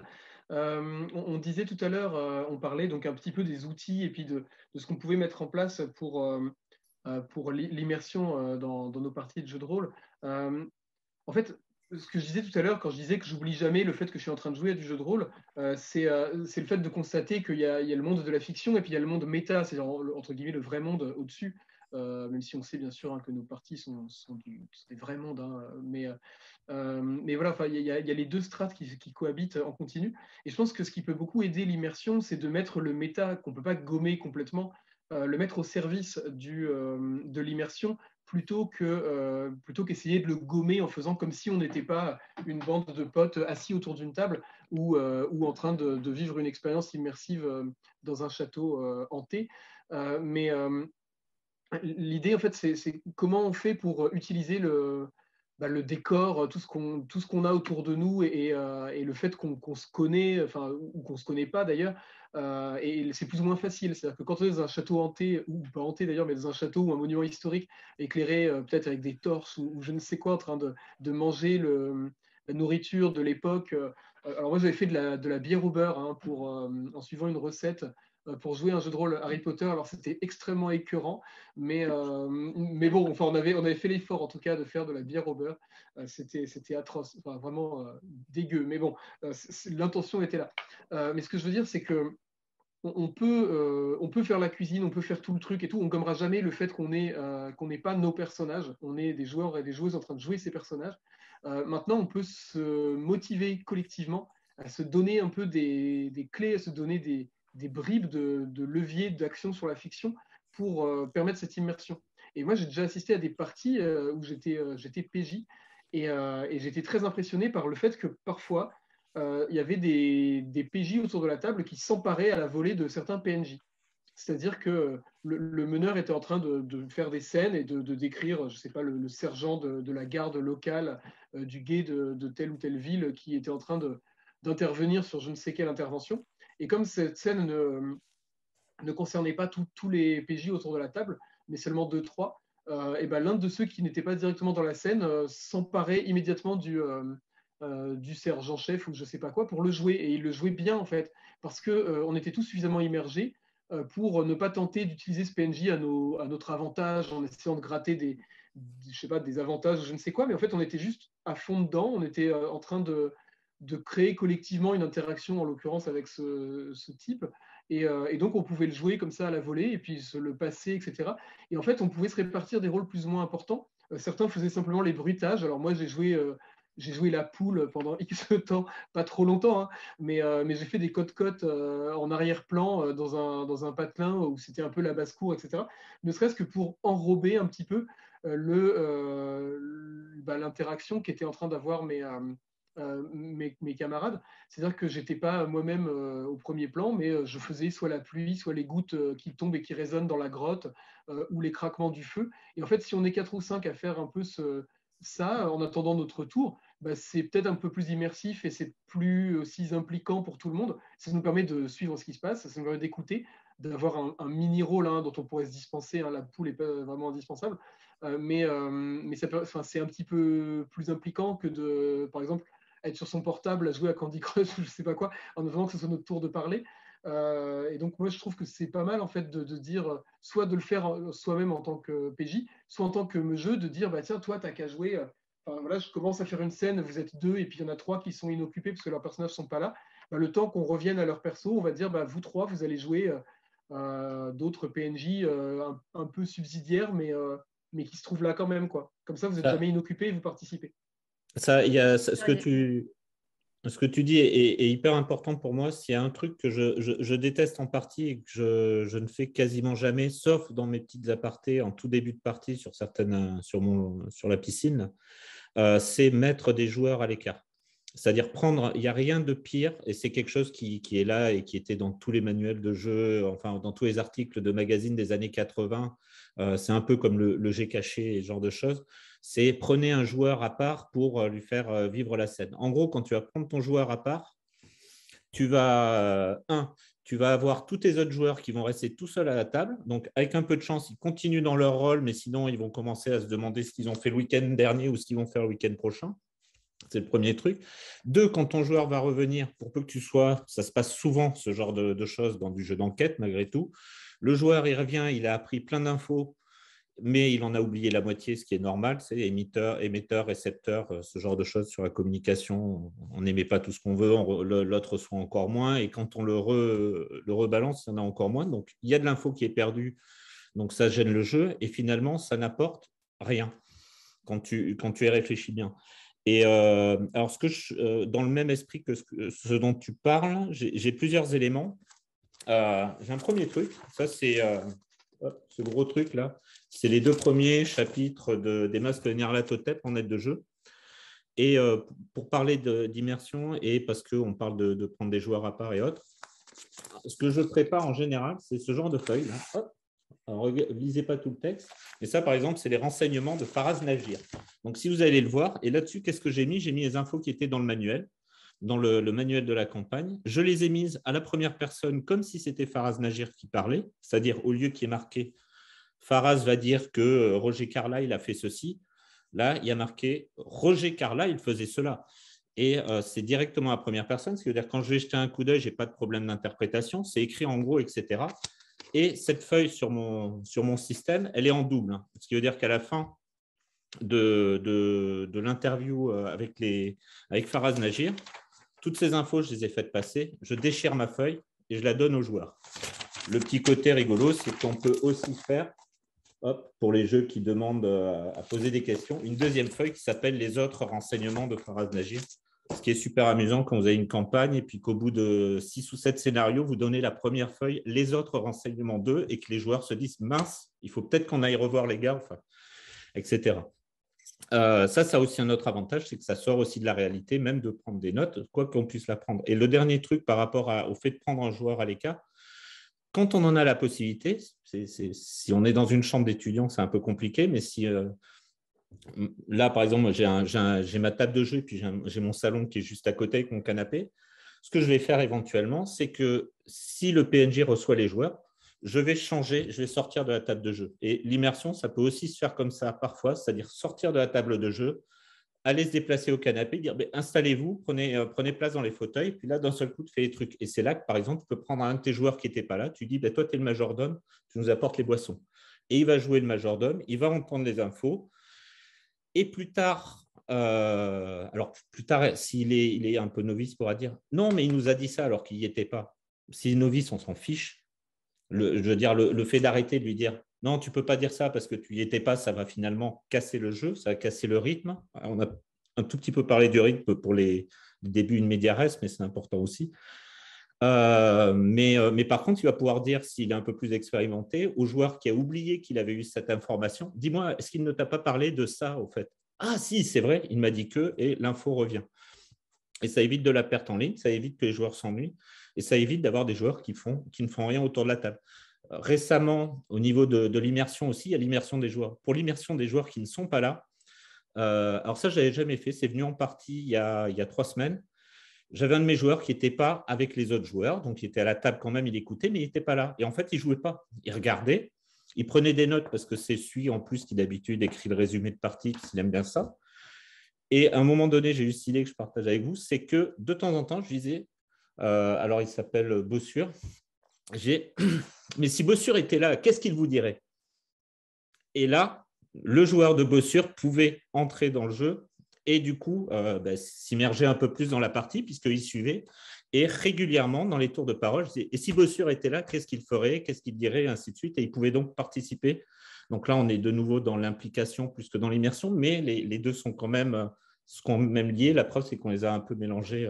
Voilà. Je vais me taire un peu parce que je suis sûr que vous avez des trucs intéressants à dire aussi. Et Je veux bien intervenir. Je vous ai laissé continuer au début. J'ai été pris sur différents sujets d'orga.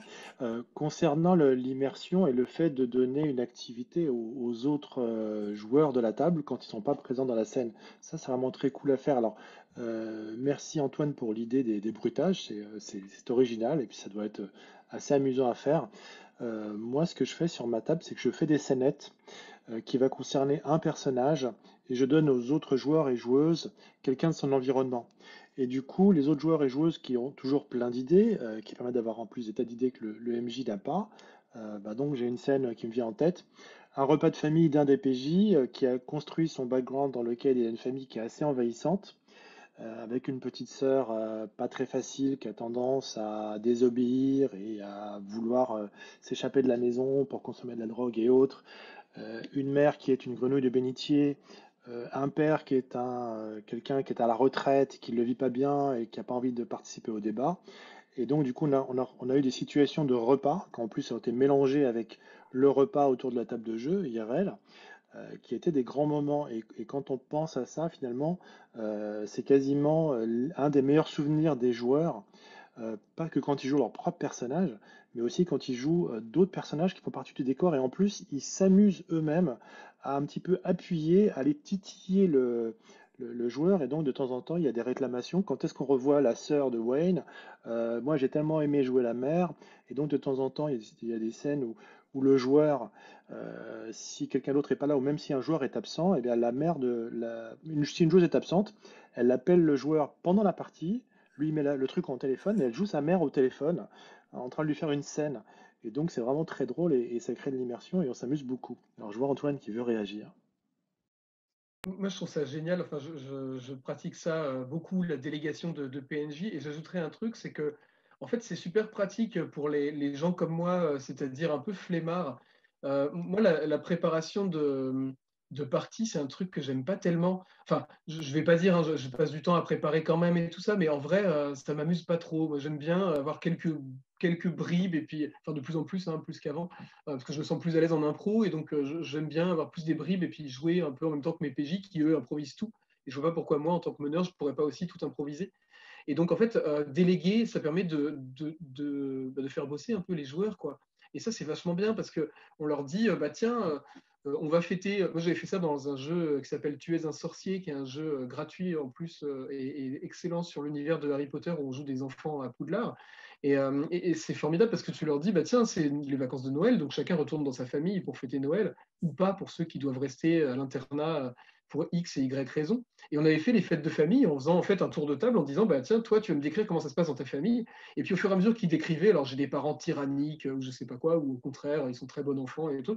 Bah, en fait, on distribuait les rôles, on disait, bah tiens, toi, tu joues le père, toi, tu joues la mère, toi, tu joues le frère, le truc et tout ça.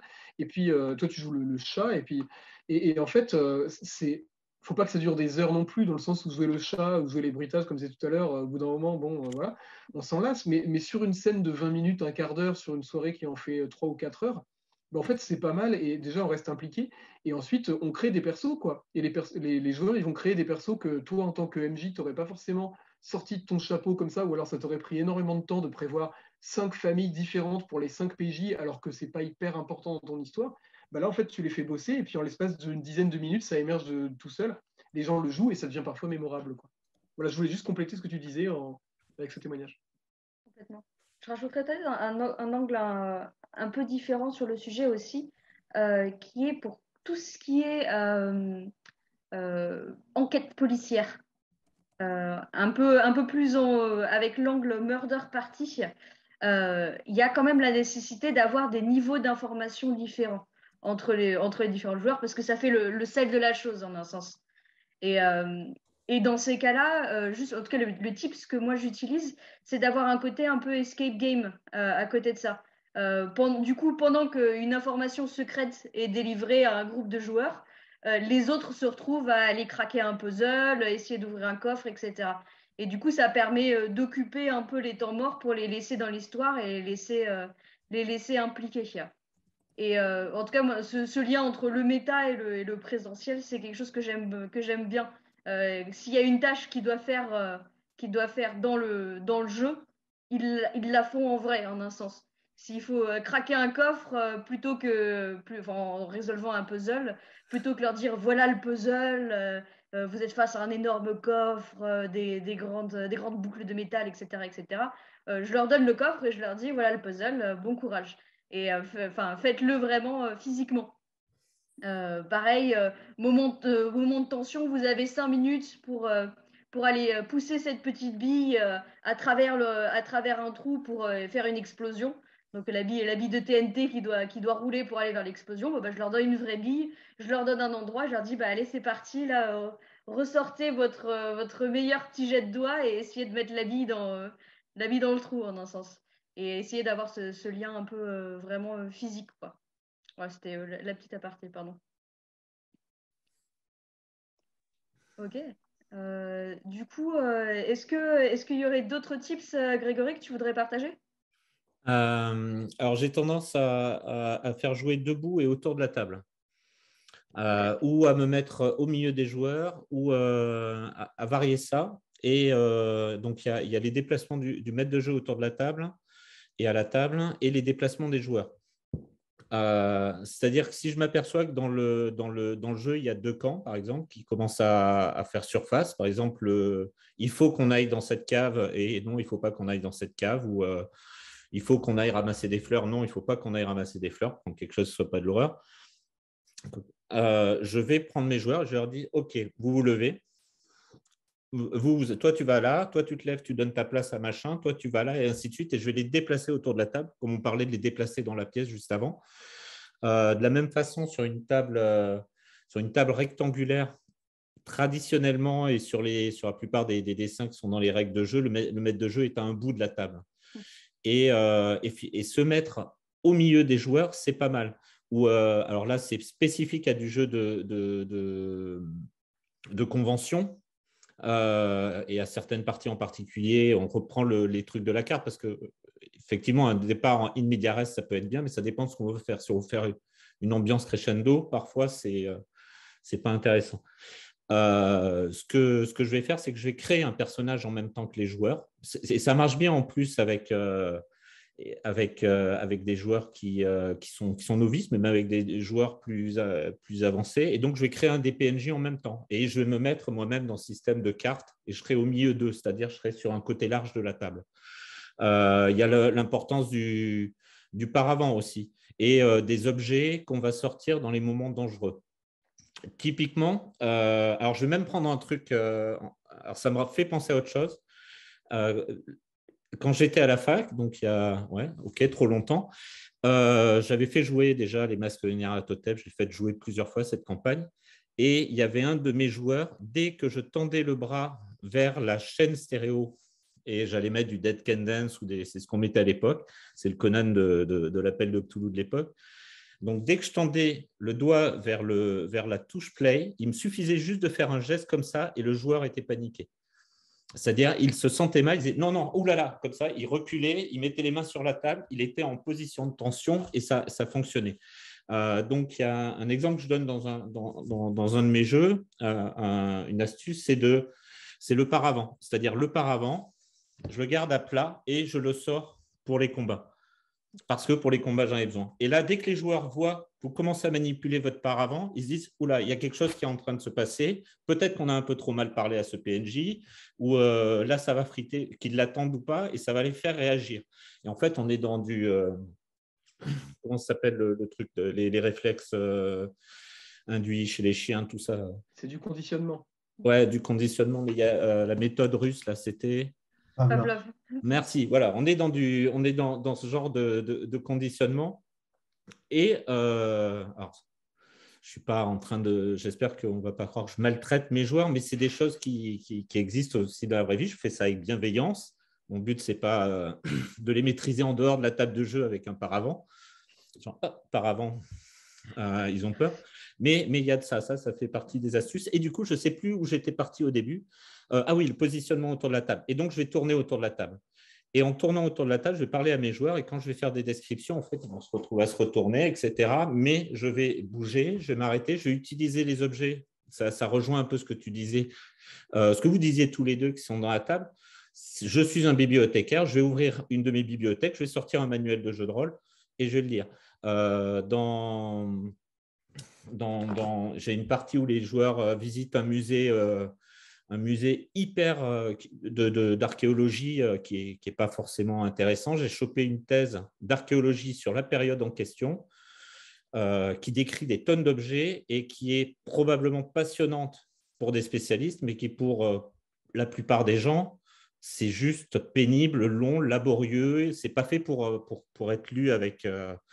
c'est fait pour transmettre de l'information essentiellement. Et donc, je vais les promener, puis je vais leur montrer mes étagères une par une en lisant ce texte de thèse qui est soporifique, mais pour les mettre dans cette ambiance et pour qu'eux, au bout d'un moment, ils réagissent ou ils ne réagissent pas, ou ainsi de suite. Et je m'arrête parce que tu veux parler, et après je parlerai des chuchotements. Alors j'ai hâte d'entendre parler des chuchotements. Moi, ça me rappelle un truc, en fait, c'est ce que je comprends dans ce que tu dis avec cette spatialisation, l'idée de se déplacer dans la pièce et tout. En fait, c'est une obsession que j'ai et que j'essaye d'avoir dans mon écriture de préparation de séance. Alors je disais, hein, je m'accorde peu de temps de préparation parce que ça m'ennuie beaucoup.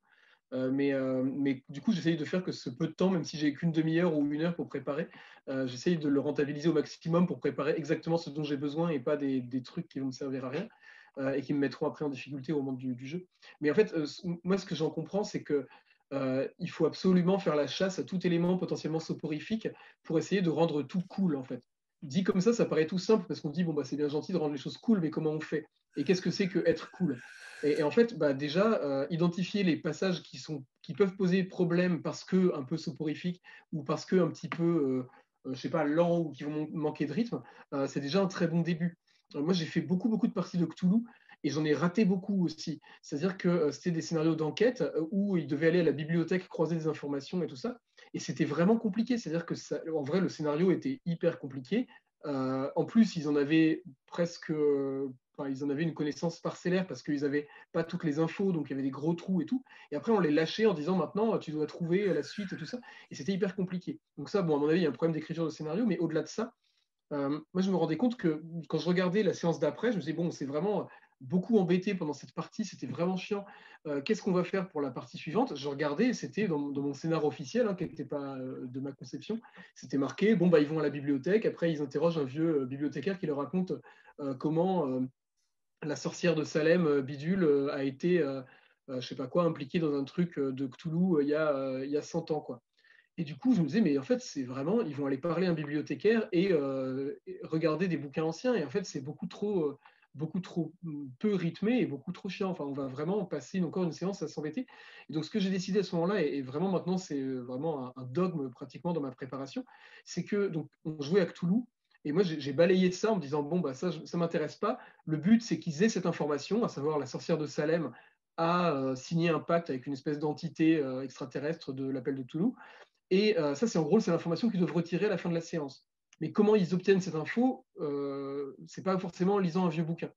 Donc, il se trouve qu'ils ont quand même lu un vieux bouquin, mais en fait, ce que j'ai fait, c'est que j'ai créé en fait un aparté, enfin pas un aparté, mais on a joué cette séquence. On a transformé la séance, au lieu de lire un bouquin, je leur ai dit, vous lisez un bouquin, maintenant, on met de côté l'appel de Cthulhu, et j'ai sorti Sombre, qui est mon jeu préféré, hein, j'en parle à chaque fois que j'ai un micro devant moi, je parle de Sombre, mais c'est un jeu fabuleux et qui a le mérite d'être extrêmement pratique et rapide à jouer. J'ai distribué les rôles autour de cette histoire de sorcière et de secte d'il y a 100 ans, etc.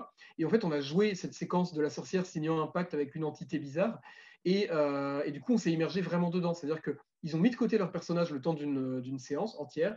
Et cette séance a été jouée sous un autre mode de jeu, avec un but de mon côté qui était, vous devez comprendre que la sorcière, elle a été brûlée, mais avant d'être brûlée, elle a fait tel pacte avec le diable ou avec Cthulhu, je ne sais pas qui. Et en fait, ça, c'est une manière de dire, OK, mon but narratif, c'est de transmettre cette information, mais la méthode, je vais la twister pour qu'elle soit surtout pas soporifique, parce que sinon, l'immersion va en pâtir, l'implication va en pâtir, et en fait, on va encore passer 3 heures à se regarder dans le blanc des yeux en se demandant un peu ce qu'on fout là, alors qu'on préférerait peut-être aller boire une bière ou jouer à un jeu vidéo, quoi. Donc, on vire ça et on fait un truc plus cool, plus dynamique, et qui au final fera avancer la partie, même si en vrai la scène soporifique de bouquin, on pouvait la jouer en 1 heure, là on a passé une séance entière, mais au moins cette séance était mémorable, quoi. Par rapport au côté soporifique et au côté rythmé, euh, mais alors là, on devient comment immerger les gens dans des scénarios d'horreur, autre chose comme ça, mais ça marche aussi pour le reste, même pour les films d'action. Pour l'horreur, déjà, une des premières choses, et ça, je ne l'ai pas inventé, c'est le guide profession gardien de je ne sais plus quoi, dans Casus Belli, numéro 37 ou 38, la première version de Casus Belli. Il y avait un truc justement sur comment faire peur et qui parlait des films, du cinéma, et qui disait que dans la plupart des films d'horreur, on parle de films d'horreur de l'époque, hein, on commence par des scènes drôles. On va commencer, et c'est vrai qu'il y avait toujours des scènes drôles, de façon à finalement casser un peu la barrière, la protection des joueurs qu'est le rire, puisque souvent, quand il y a un film d'horreur et qu'il y a des scènes horribles, il y a des joueurs qui vont se mettre à rire. Ils se mettent à rire, pourquoi? Parce que tant que je ris, je n'ai pas peur, c'est une protection. Et qu'ensuite, quand l'horreur arrive, hop, ils n'ont plus ce rire puisqu'ils l'ont déjà évacué avant sur quelque chose qui était vraiment drôle. Et de la même façon, chez moi, j'accorde beaucoup d'importance à ce que mes joueurs s'ennuient, de même que j'accorde beaucoup d'importance à ce que mes enfants s'ennuient. Pourquoi? Parce que l'ennui fait travailler l'imagination. Et typiquement, donc toujours, surtout dans de l'horreur, mais ça peut marcher dans d'autres choses, pour que quand l'action arrive, il y ait quelque chose, pour que quand l'horreur arrive, il y ait quelque chose, et pour que éventuellement eux aient la capacité d'imaginer quelque chose de pire, puisque l'ennui génère de l'imagination. Et à partir du moment où l'immersion, c'est d'imaginer l'endroit où on est, etc., c'est très important pour moi ces phases d'ennui, mais alors attention, je parle bien d'ennui des personnages.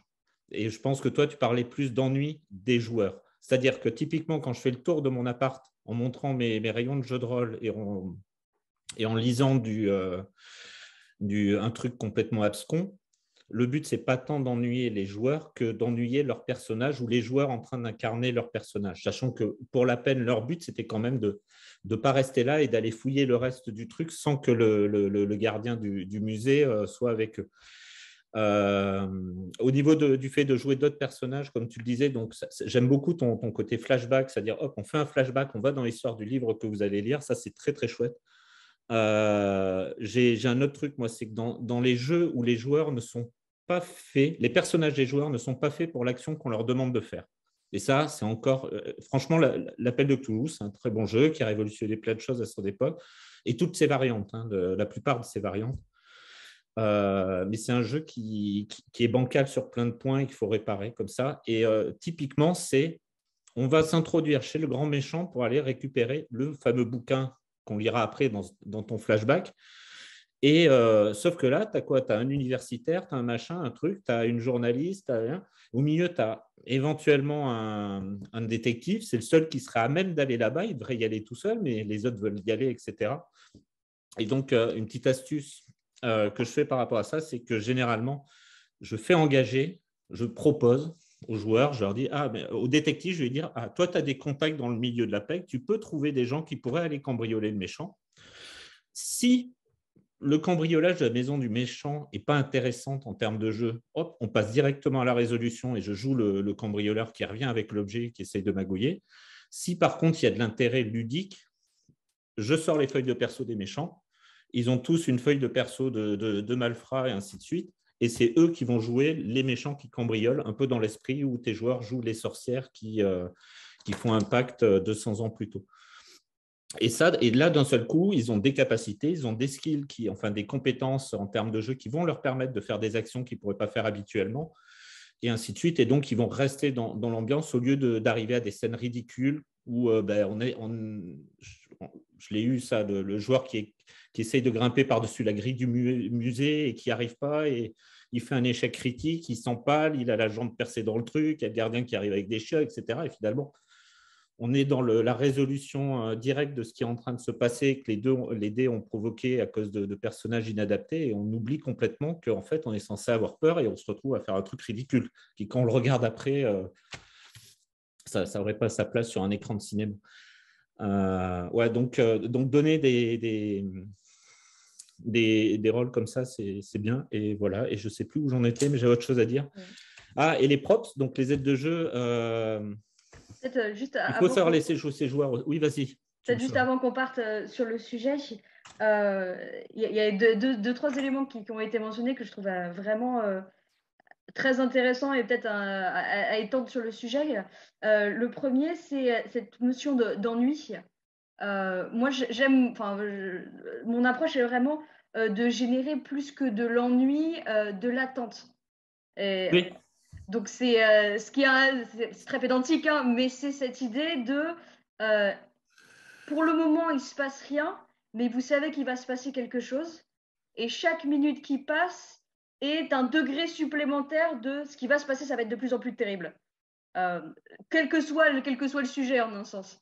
Et du coup, c'est pas quelque chose de passif, c'est quelque chose d'actif. Moi, vraiment, mon approche est de toujours mettre les joueurs face à des problèmes à résoudre, en un sens. C'est pas vous arrivez dans une pièce et vous voyez un monsieur assis, qu'est-ce que vous faites? Vous arrivez dans une pièce et là vous allez être confronté à un problème. Le libraire est en haut d'une petite échelle, il va pour tomber. Comment est-ce que vous interagissez? Le libraire est complètement sourd d'oreille et vous entendez pas du tout venir. Comment est-ce que vous communiquez avec lui? C'est mettre un peu ces accroches, ces crochets pour permettre aux joueurs d'interagir. Et l'autre élément que je trouvais assez intéressant, c'est quand les personnages des PJ et des joueurs ne sont pas aptes à une certaine situation. Moi, dans ce genre de cas, certes, ils peuvent décider d'aller faire le braquage, le cambriolage, etc., alors qu'eux, ils sont pas du tout, ils n'ont pas les bonnes stats pour, ils sont pas prêts pour. Et du coup, généralement, ce que je mets en place, c'est des degrés d'échec. Il n'y a pas d'échec critique. Il y a des degrés de problèmes supplémentaires qui vont se rajouter. Donc là-dessus, c'est quelque chose que j'ai vraiment emprunté à Matt Colville, si vous le suivez. C'est cette idée de, vous devez sauter au-dessus d'un précipice. Vous roulez, si on prend le système de Donjons et Dragons, vous roulez un naturel. C'est pas vous allez tomber dans le précipice et vous allez mourir. C'est tout à coup, vous retombez à tomber, vous êtes accroché à une liane qui est sur le rebord du précipice. Maintenant vous êtes en train de pendouiller le long de votre liane dans le vide. Qu'est-ce que vous faites? Roulez encore un coup. Et c'est avancer comme ça de problème en problème pour transformer une scène qui aurait pu se faire, se résumer à vous n'avez pas les stats pour, du coup ça se passe mal, à un vrai rodéo de en fait vous avez eu 45 000 problèmes à résoudre et au final vous avez réussi, vous n'avez pas réussi, si vous ne réussissez pas, vous terminez en prison et là ça devient une autre phase de jeu un peu plus rigolote, quoi. Et là où tu vois, moi, je suis totalement en accord avec ce que tu dis, c'est que c'est la phrase clé que tu disais aussi, Grégory, c'est ça n'aurait pas sa place sur un écran de ciné. C'est-à-dire que moi, j'ai déjà joué des scènes, et je les ai fait jouer aussi en tant que mesure, hein, je plaide coupable, mais qui étaient en fait d'un ennui absolument terrible pour les joueurs, hein, et pour moi, parce que j'avais l'impression que c'était vraisemblable ou que j'appliquais les règles de manière un peu trop stricte, justement avec des jets de dés un peu. Et en fait, typiquement, tu décris ce gouffre avec les PJ qui sautent par-dessus, etc. Et tu dis, tiens, fais ton jet, tu fais 1, tu tombes et t'es mort. Mais en fait, c'est absurde. Enfin, dans Le Seigneur des Anneaux, si on prend un exemple, que que sans doute tout le monde connaît. Si on est sur le pont de Khazad-dûm dans la Moria et que la communauté court comme ça, un naturel, ça va ralentir, ça va faire que le Balrog va vous rattraper, ça va faire que des gobelins supplémentaires vont vous tomber dessus, etc. Mais ça ne va pas vous tuer dans le sens où on est dans une démarche héroïque, on est des héros, on est des... Enfin, Legolas ne va pas se fouler une cheville et tomber dans le trou comme ça, c'est pitoyable en fait. Donc Gandalf tombe et bon, ce ne sera pas un spoiler, hein, tout le monde est censé avoir vu le Seigneur des Anneaux, j'espère, autour de cette table virtuelle, mais voilà, enfin, si quelqu'un tombe et meurt, c'est parce que ça a une puissance dramatique, et si on fait des 1 naturels ou des choses comme ça, on va complexifier, on va pimenter un petit peu la sauce, mais ça restera héroïque. En fait, on aura des problèmes, mais ce sera des problèmes héroïques. Ce ne sera pas des problèmes pourris de punition du jeu qui dit « Ah, bah, fallait faire 20 si tu voulais être héroïque. » Non, on est héroïque tout le temps et on a des problèmes et des réussites de cet ordre parce qu'on est dans ce registre. Et ça, c'est, à mon avis, une immersion qui est bonne, quoi, et mieux que de dire tu as fait un mauvais jet de dés, donc je vais t'infliger une demi-heure de séquence un peu poussive.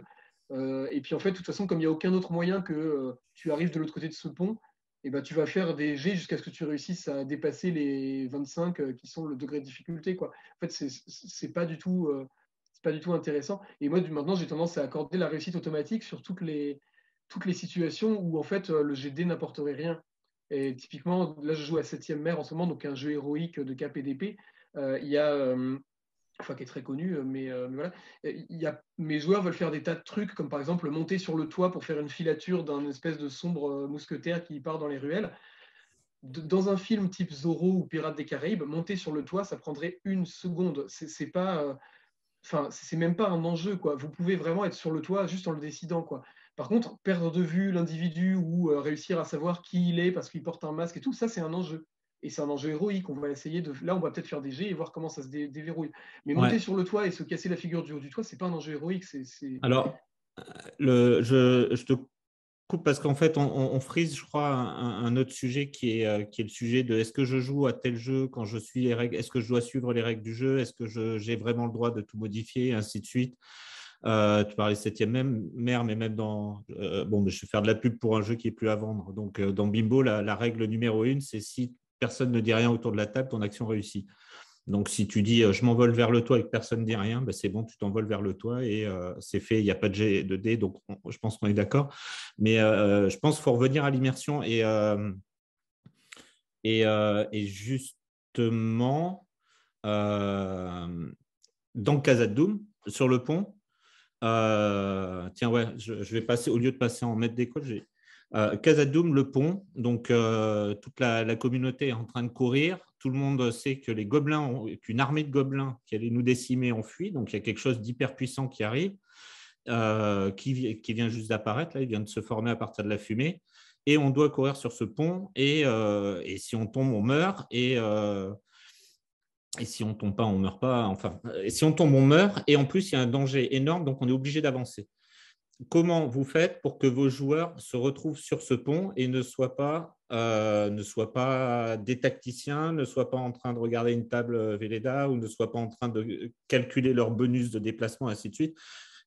Qu'est-ce que vous allez utiliser là tout de suite sur cette scène pour que vos joueurs soient à fond dans cette scène? Hop, je suis un enfoiré. Hein. Oh, le quiz Moi, comment vous faites jouer cette scène pour que voilà, je me crois sur le pont et je comprends que je risque vraiment mon personnage. Et avec en plus, petit truc en plus, c'est que même si je fais un 1, je ne meurs pas. J'ai une réponse, mais Marie, tu veux peut-être enchaîner. Yes. Alors, moi déjà, il y a plusieurs choses que je mettrai en place. La première, ça va être purement narratif. Ça va être oui, la musique d'Antoine. Alors oui, la musique, l'ambiance, tout ce côté-là. Mais vraiment d'un point de vue purement narratif, ça va être de build. Mon Dieu, je vais en anglais, mais build up the action, de faire monter le crescendo autour. Faire monter la pression. C'est ça, faire monter la pression. Alors comment? Autour. Alors moi généralement, j'aime beaucoup utiliser les 5 sens. Donc, ils ne vont pas voir les gobelins arriver direct. Par contre, ils vont entendre, ils vont voir les pierres du pont qui vont commencer à frémir. et ils vont entendre des centaines de pas qui viennent dans la distance. Ah bon, les gars, qu'est-ce que vous faites? Ah, vous continuez sur le pont, d'accord, d'accord. Et pour l'instant, vous regardez un peu autour de vous, vous préparez vos armes, etc. Vous entendez un war cry, et là, idéalement, la musique monte un peu en crescendo, on commence à être parti.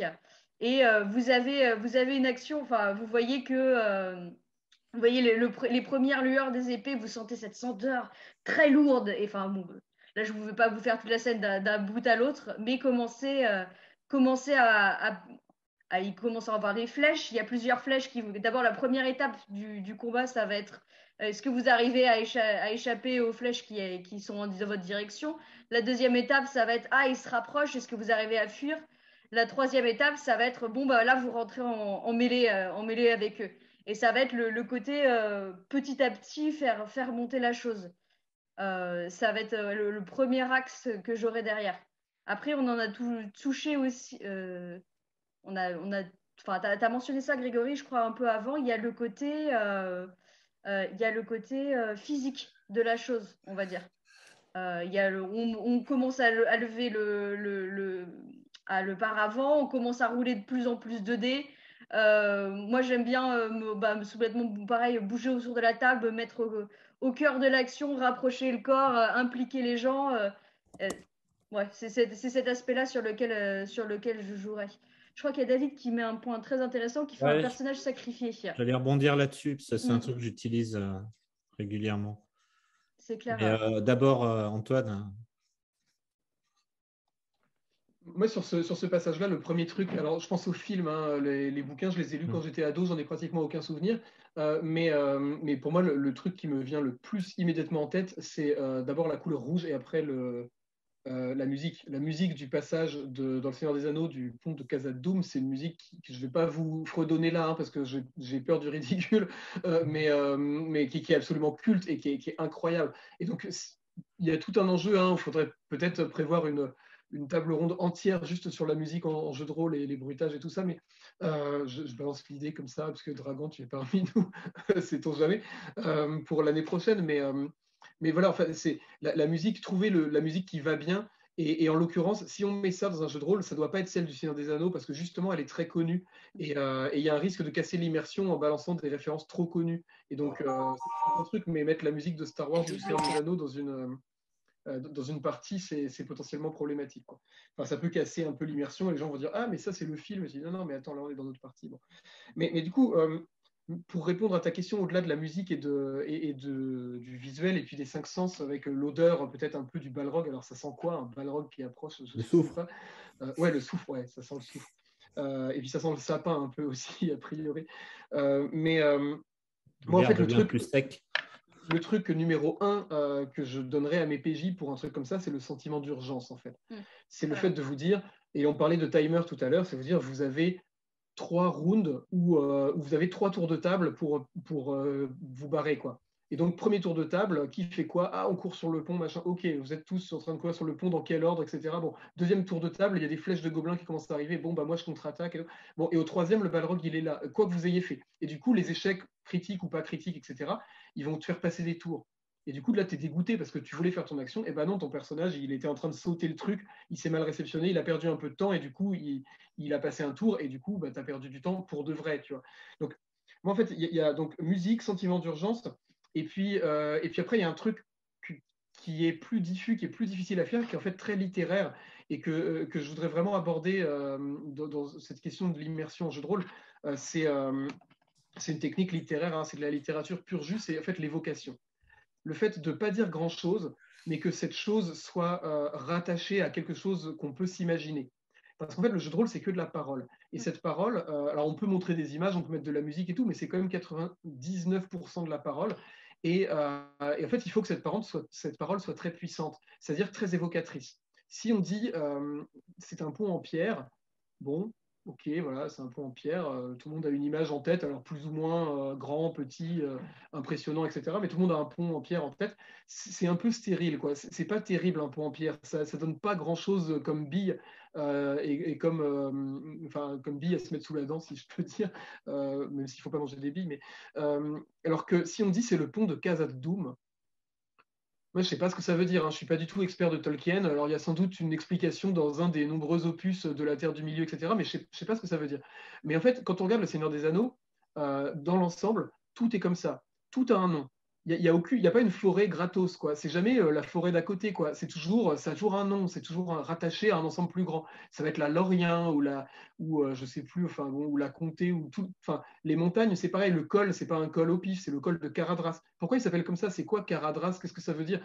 J'en sais rien. Il y a peut-être une explication dans le Silmarillion ou dans tel ou tel bouquin de Tolkien. J'en sais rien, mais t'as pas besoin de savoir ce que ça veut dire pour que ça t'évoque quelque chose. C'est des noms propres, des noms qui sonnent bien, et qui sont évocateurs, en fait, tout simplement. Il y a un autre exemple, c'est dans Game of Thrones, et dans les bouquins, parce que je ne sais pas si dans la série ils ont fait ça, mais dans les bouquins Game of Thrones, ils boivent du vin. Alors, ils le font aussi dans la série, mais je ne sais pas s'ils le nomment dans la série. Ils boivent tout le temps du pinard, quoi. Et en buvant du vin, ils appellent ça du rouge de la Treille. Alors, je crois qu'il y a le doré de la Treille et le rouge de la Treille. Alors, c'est deux vins différents. Concrètement, ça ne sert à rien, hein, dans l'histoire. On ne va jamais te dire ce que c'est la Treille. On ne va jamais te dire pourquoi. Bon, on imagine que le doré, c'est une sorte de muscat ou un truc un peu comme ça, avec une robe un peu dorée. Et puis le rouge, c'est du vin rouge. Mais en fait, on te donne un nom. Et ce nom, eh ben, ça fait marcher l'imagination. C'est-à-dire que c'est de l'évocation pure jus. On ne te dit pas, il se sert un verre de pinard ou un verre de vin rouge. On te dit, il se sert du rouge de la Treille ou du doré de la Treille. Et ben, d'un coup, tu te dis, oui, c'est sans doute, vu que c'est des rois qui boivent ça, c'est sans doute un grand cru, c'est sans doute un truc. Voilà, et j'imagine un peu. Et c'est pas actif, hein, c'est une évocation qui tourne un peu en toile de fond et qui, en fait, moi, me paraît l'un des moteurs principaux de l'immersion. Je pense qu'il faut nommer tout, toujours dans le jeu de rôle, donner des noms propres à toute chose et laisser l'imagination des PJ faire le reste. On me dit, dans l'oreillette, on me dit attention au tempo, donc je vais conclure sur cette idée. Je conclus en un mot sur cette idée, mais parce que c'est vraiment, à mon avis, très important, cette histoire d'évocation. C'est que, encore une fois, moi, je ne prépare pas beaucoup mes parties parce que je n'ai pas le temps. J'ai une vie un peu trop chargée et je suis un peu surbooké tout le temps. Mais du coup, je n'ai pas trop le temps de préparer. Donc, en fait, je fais efficace. Et en fait, ce que je fais, c'est que essentiellement, je me donne des billes d'impro. Et le truc le plus important, c'est d'avoir une liste de noms propres. Pour moi, je ne vais pas dire que je peux faire toute la partie avec juste ça parce que, bon, je ne vais pas me jeter trop de fleurs et puis c'est pas si vrai, je serais un peu en détresse parfois. Mais en fait, la liste de noms propres, c'est le truc principal à faire pour moi parce que cette liste de noms propres, et je vois que Grégory, tu en as une aussi, ça permet quand on croise n'importe quelle personne dans la rue, on ne va pas dire il s'appelle Bob parce qu'on était un peu comme ça, on ne sait pas trop quoi dire et puis on est pris de court quand les PJ nous demandent un nom. On va sortir un nom et d'un coup, ça va le faire exister, quoi. Et l'immersion, à mon avis, c'est aussi ça.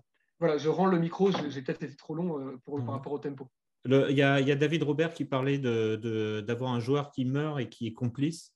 Donc, c'est compliqué à faire parce que si le temps qu'ils arrivent à Khazad-dûm, on a quand même joué la moitié de la campagne, enfin, non, un tiers, un sixième de la campagne ou un tiers, ça doit être vers la fin du premier tome. Mais par contre, en début de partie et surtout quand on fait jouer en convention, si tu le fais, Antoine, ce qui est vachement bien, c'est d'avoir quelqu'un, un membre de l'orga, qui en plus va passer sa journée à apporter des cafés à des gens qui le regardent ahuris parce qu'ils ne savent pas pourquoi il débarque, pour revenir au début, d'avoir un orga et lui dire bah, écoute, tu viens avec nous, tu crées un personnage avec nous et ton personnage, bon, bah, au bout d'un quart d'heure, il meurt. Et si tu as la chance d'avoir eu un jeu publié, tu vas voir si le joueur n'ose pas, tu vas voir le chef des orgas et puis il te le donne facilement, le joueur. Et ça, c'est vachement bien. Déjà, l'orga, il est content, il aura joué à une table de jeu, même si c'est qu'un quart d'heure. Et puis les joueurs, ils vont voir un joueur mourir, quoi. Et qui aura vécu avec eux. Et ça va les faire rentrer dedans. Et ça va mettre en place du danger, ce qui fait que tu n'auras pas besoin de les tuer forcément après. Et à chaque fois qu'ils auraient dû mourir, tu pourras faire des situations bien pires, ce qui est mieux d'ailleurs. Un joueur blessé, c'est mieux qu'un joueur mort, comme un soldat blessé, c'est mieux qu'un soldat mort. Dans les années 80, on fabriquait des armes au laser pour balayer les champs de bataille et aveugler les soldats. Je profite de l'invocation, ouais, si tu permets. Enfin, excuse-moi, si tu n'avais peut-être pas fini ta phrase. Ouais, donc c'est juste pour répondre très rapidement sur le coup des noms et du cinéma, c'est juste ne pas hésiter à faire du pastiche. C'est-à-dire, si vous ne jouez pas à JRTM et que vous avez un pont étroit, etc., vous pouvez décrire exactement la scène du Seigneur des Anneaux, faire exactement la même chose et les joueurs vont s'en souvenir et les joueurs vont visualiser la même scène que vous avec des films très connus et ça va aider à la visualisation et donc à l'immersion. J'ai une proposition alternative et donc, comme Antoine m'a summoné tout à l'heure, sur la question de comment vous faites en fait, quand je veux produire une réaction et que ça mette les joueurs dans une situation de se rendre compte que la situation est exceptionnelle, il faut savoir si je m'adresse au personnage ou aux joueurs. On peut effectivement s'adresser au personnage en disant il y a une flèche, etc. et d'autres détails, mais aussi on peut s'adresser aux joueurs en effectivement en tournant autour d'eux, peut-être en faisant un courant d'air, en ouvrant les fenêtres. Et je crois que si on veut un petit peu les bousculer, leur faire ressentir qu'il se passe quelque chose d'exceptionnel, c'est d'aller chercher un truc qu'ils n'ont pas l'habitude de faire. Du type d'un coup la lumière qui va s'éteindre alors que c'est pas normal, des effets stromboscopiques, je parle de ça, euh, sortir un ventilateur qui est caché et puis souffler sur la table. Alors les feuilles de personnage vont voler, mais le Les sentiment bougies. d'avoir la bougie, le sentiment d'avoir du vent dans les cheveux, enfin voilà, histoire de les perturber. Évidemment, ça renvoie à une autre conférence, il faut réfléchir à qu'est-ce qu'on fait si jamais un joueur est perturbé. Mais voilà, l'effet de les bousculer un petit peu, de les sortir de leur zone de confort, parce qu'une scène de combat qu'on a déjà vue et finalement les joueurs sont là tranquilles, sereins, alors attends, je prépare mes dés. Si on a envie de les transporter, parce qu'en plus il y a peut-être y avoir des joueurs qui ont envie de vivre des choses, des émotions, mais c'est vrai qu'aller chercher des alternatives et s'y prendre autrement, plutôt que de faire toujours de la même manière, ça peut être assez utile. Alors, il reste 1 minute à cette conférence. Je vous propose à chacun d'avoir un petit mot de la fin. Il y aura aussi la possibilité de continuer cet entretien sur Discord. Vous allez sur les salons Discord de la FGDR et vous allez trouver ça. Alors, Marie, si tu veux commencer. Moi, le mot de la fin, peut-être, c'est juste de prendre une aparté sur un sujet qui n'a pas été évoqué, mais qui, je pense, est clé. C'est l'immersion, c'est aussi lié à la pyramide de Maslow. Si vous voulez vos joueurs qui soient immersés, enfin, dans l'histoire, il faut qu'ils soient nourris, il faut qu'ils aient bu suffisamment, il faut qu'ils aient des pauses pipi. Enfin, c'est très bête, mais c'est à garder à l'esprit. C'est tout simple, mais voilà, c'était le petit point de la fin de mon côté. Antoine, du coup, je sais pas si tu veux continuer. Je vais faire un petit mot de la fin aussi. Alors, il reste effectivement peu de temps. Je vais me contenter de dire qu'effectivement, ça lance pas mal de pistes pour des épisodes éventuels futurs. Rendez-vous l'année prochaine, peut-être, pour en parler. Ou avant ça, hein, s'il y a des blogs, des podcasts et tout ça qui veulent se mettre en branle pour continuer ces réflexions, c'est super et faisons vivre cette réflexion-là. Et puis, un tout petit mot un peu méta pour le coup. Merci encore pour l'orga, merci pour l'invitation. Et vraiment, encore, désolé Marie, parce que j'ai pas été très dispo pour l'orga enfin, j'étais pris dans un tourbillon pas très marrant personnel, mais en tout cas, merci beaucoup pour votre dispo à tous et à toutes, quoi. Grégory. De mon côté, non, j'ai plus. Enfin, j'ai encore 4 pages de trucs à dire, donc je vais laisser ces 4 pages de côté. Et effectivement, il faudra qu'on en reparle l'année prochaine. Bravo à l'organisation pour ce que vous avez fait. Et encore une fois, je reparlerai de la sauce, là, les blues roses, c'est ça? C'est les blues? Tout à fait. Entre autres. Qui fait un travail qui est vraiment très intéressant. Allez voir la vidéo si vous avez le moindre doute. Et puis en plus, oui, voilà, vous avez les chances de participer à une chouette tombola. J'ai vu les trucs, il y a des pistes 2D qui sont super sympas et ainsi de suite. Donc je pense que c'est voilà, mon dernier mot, il sera pour cette association. Et j'aurais eu un dernier mot pour les autres associations si j'avais eu le temps d'aller voir un peu ce qu'elle faisait. Voilà. Merci à vous tous. Il y a d'autres conférences qui suivent, des parties de jeux de rôle, des parties filmées ou actual play en VO. Et je vous dis à très bientôt. J'arrête là l'enregistrement.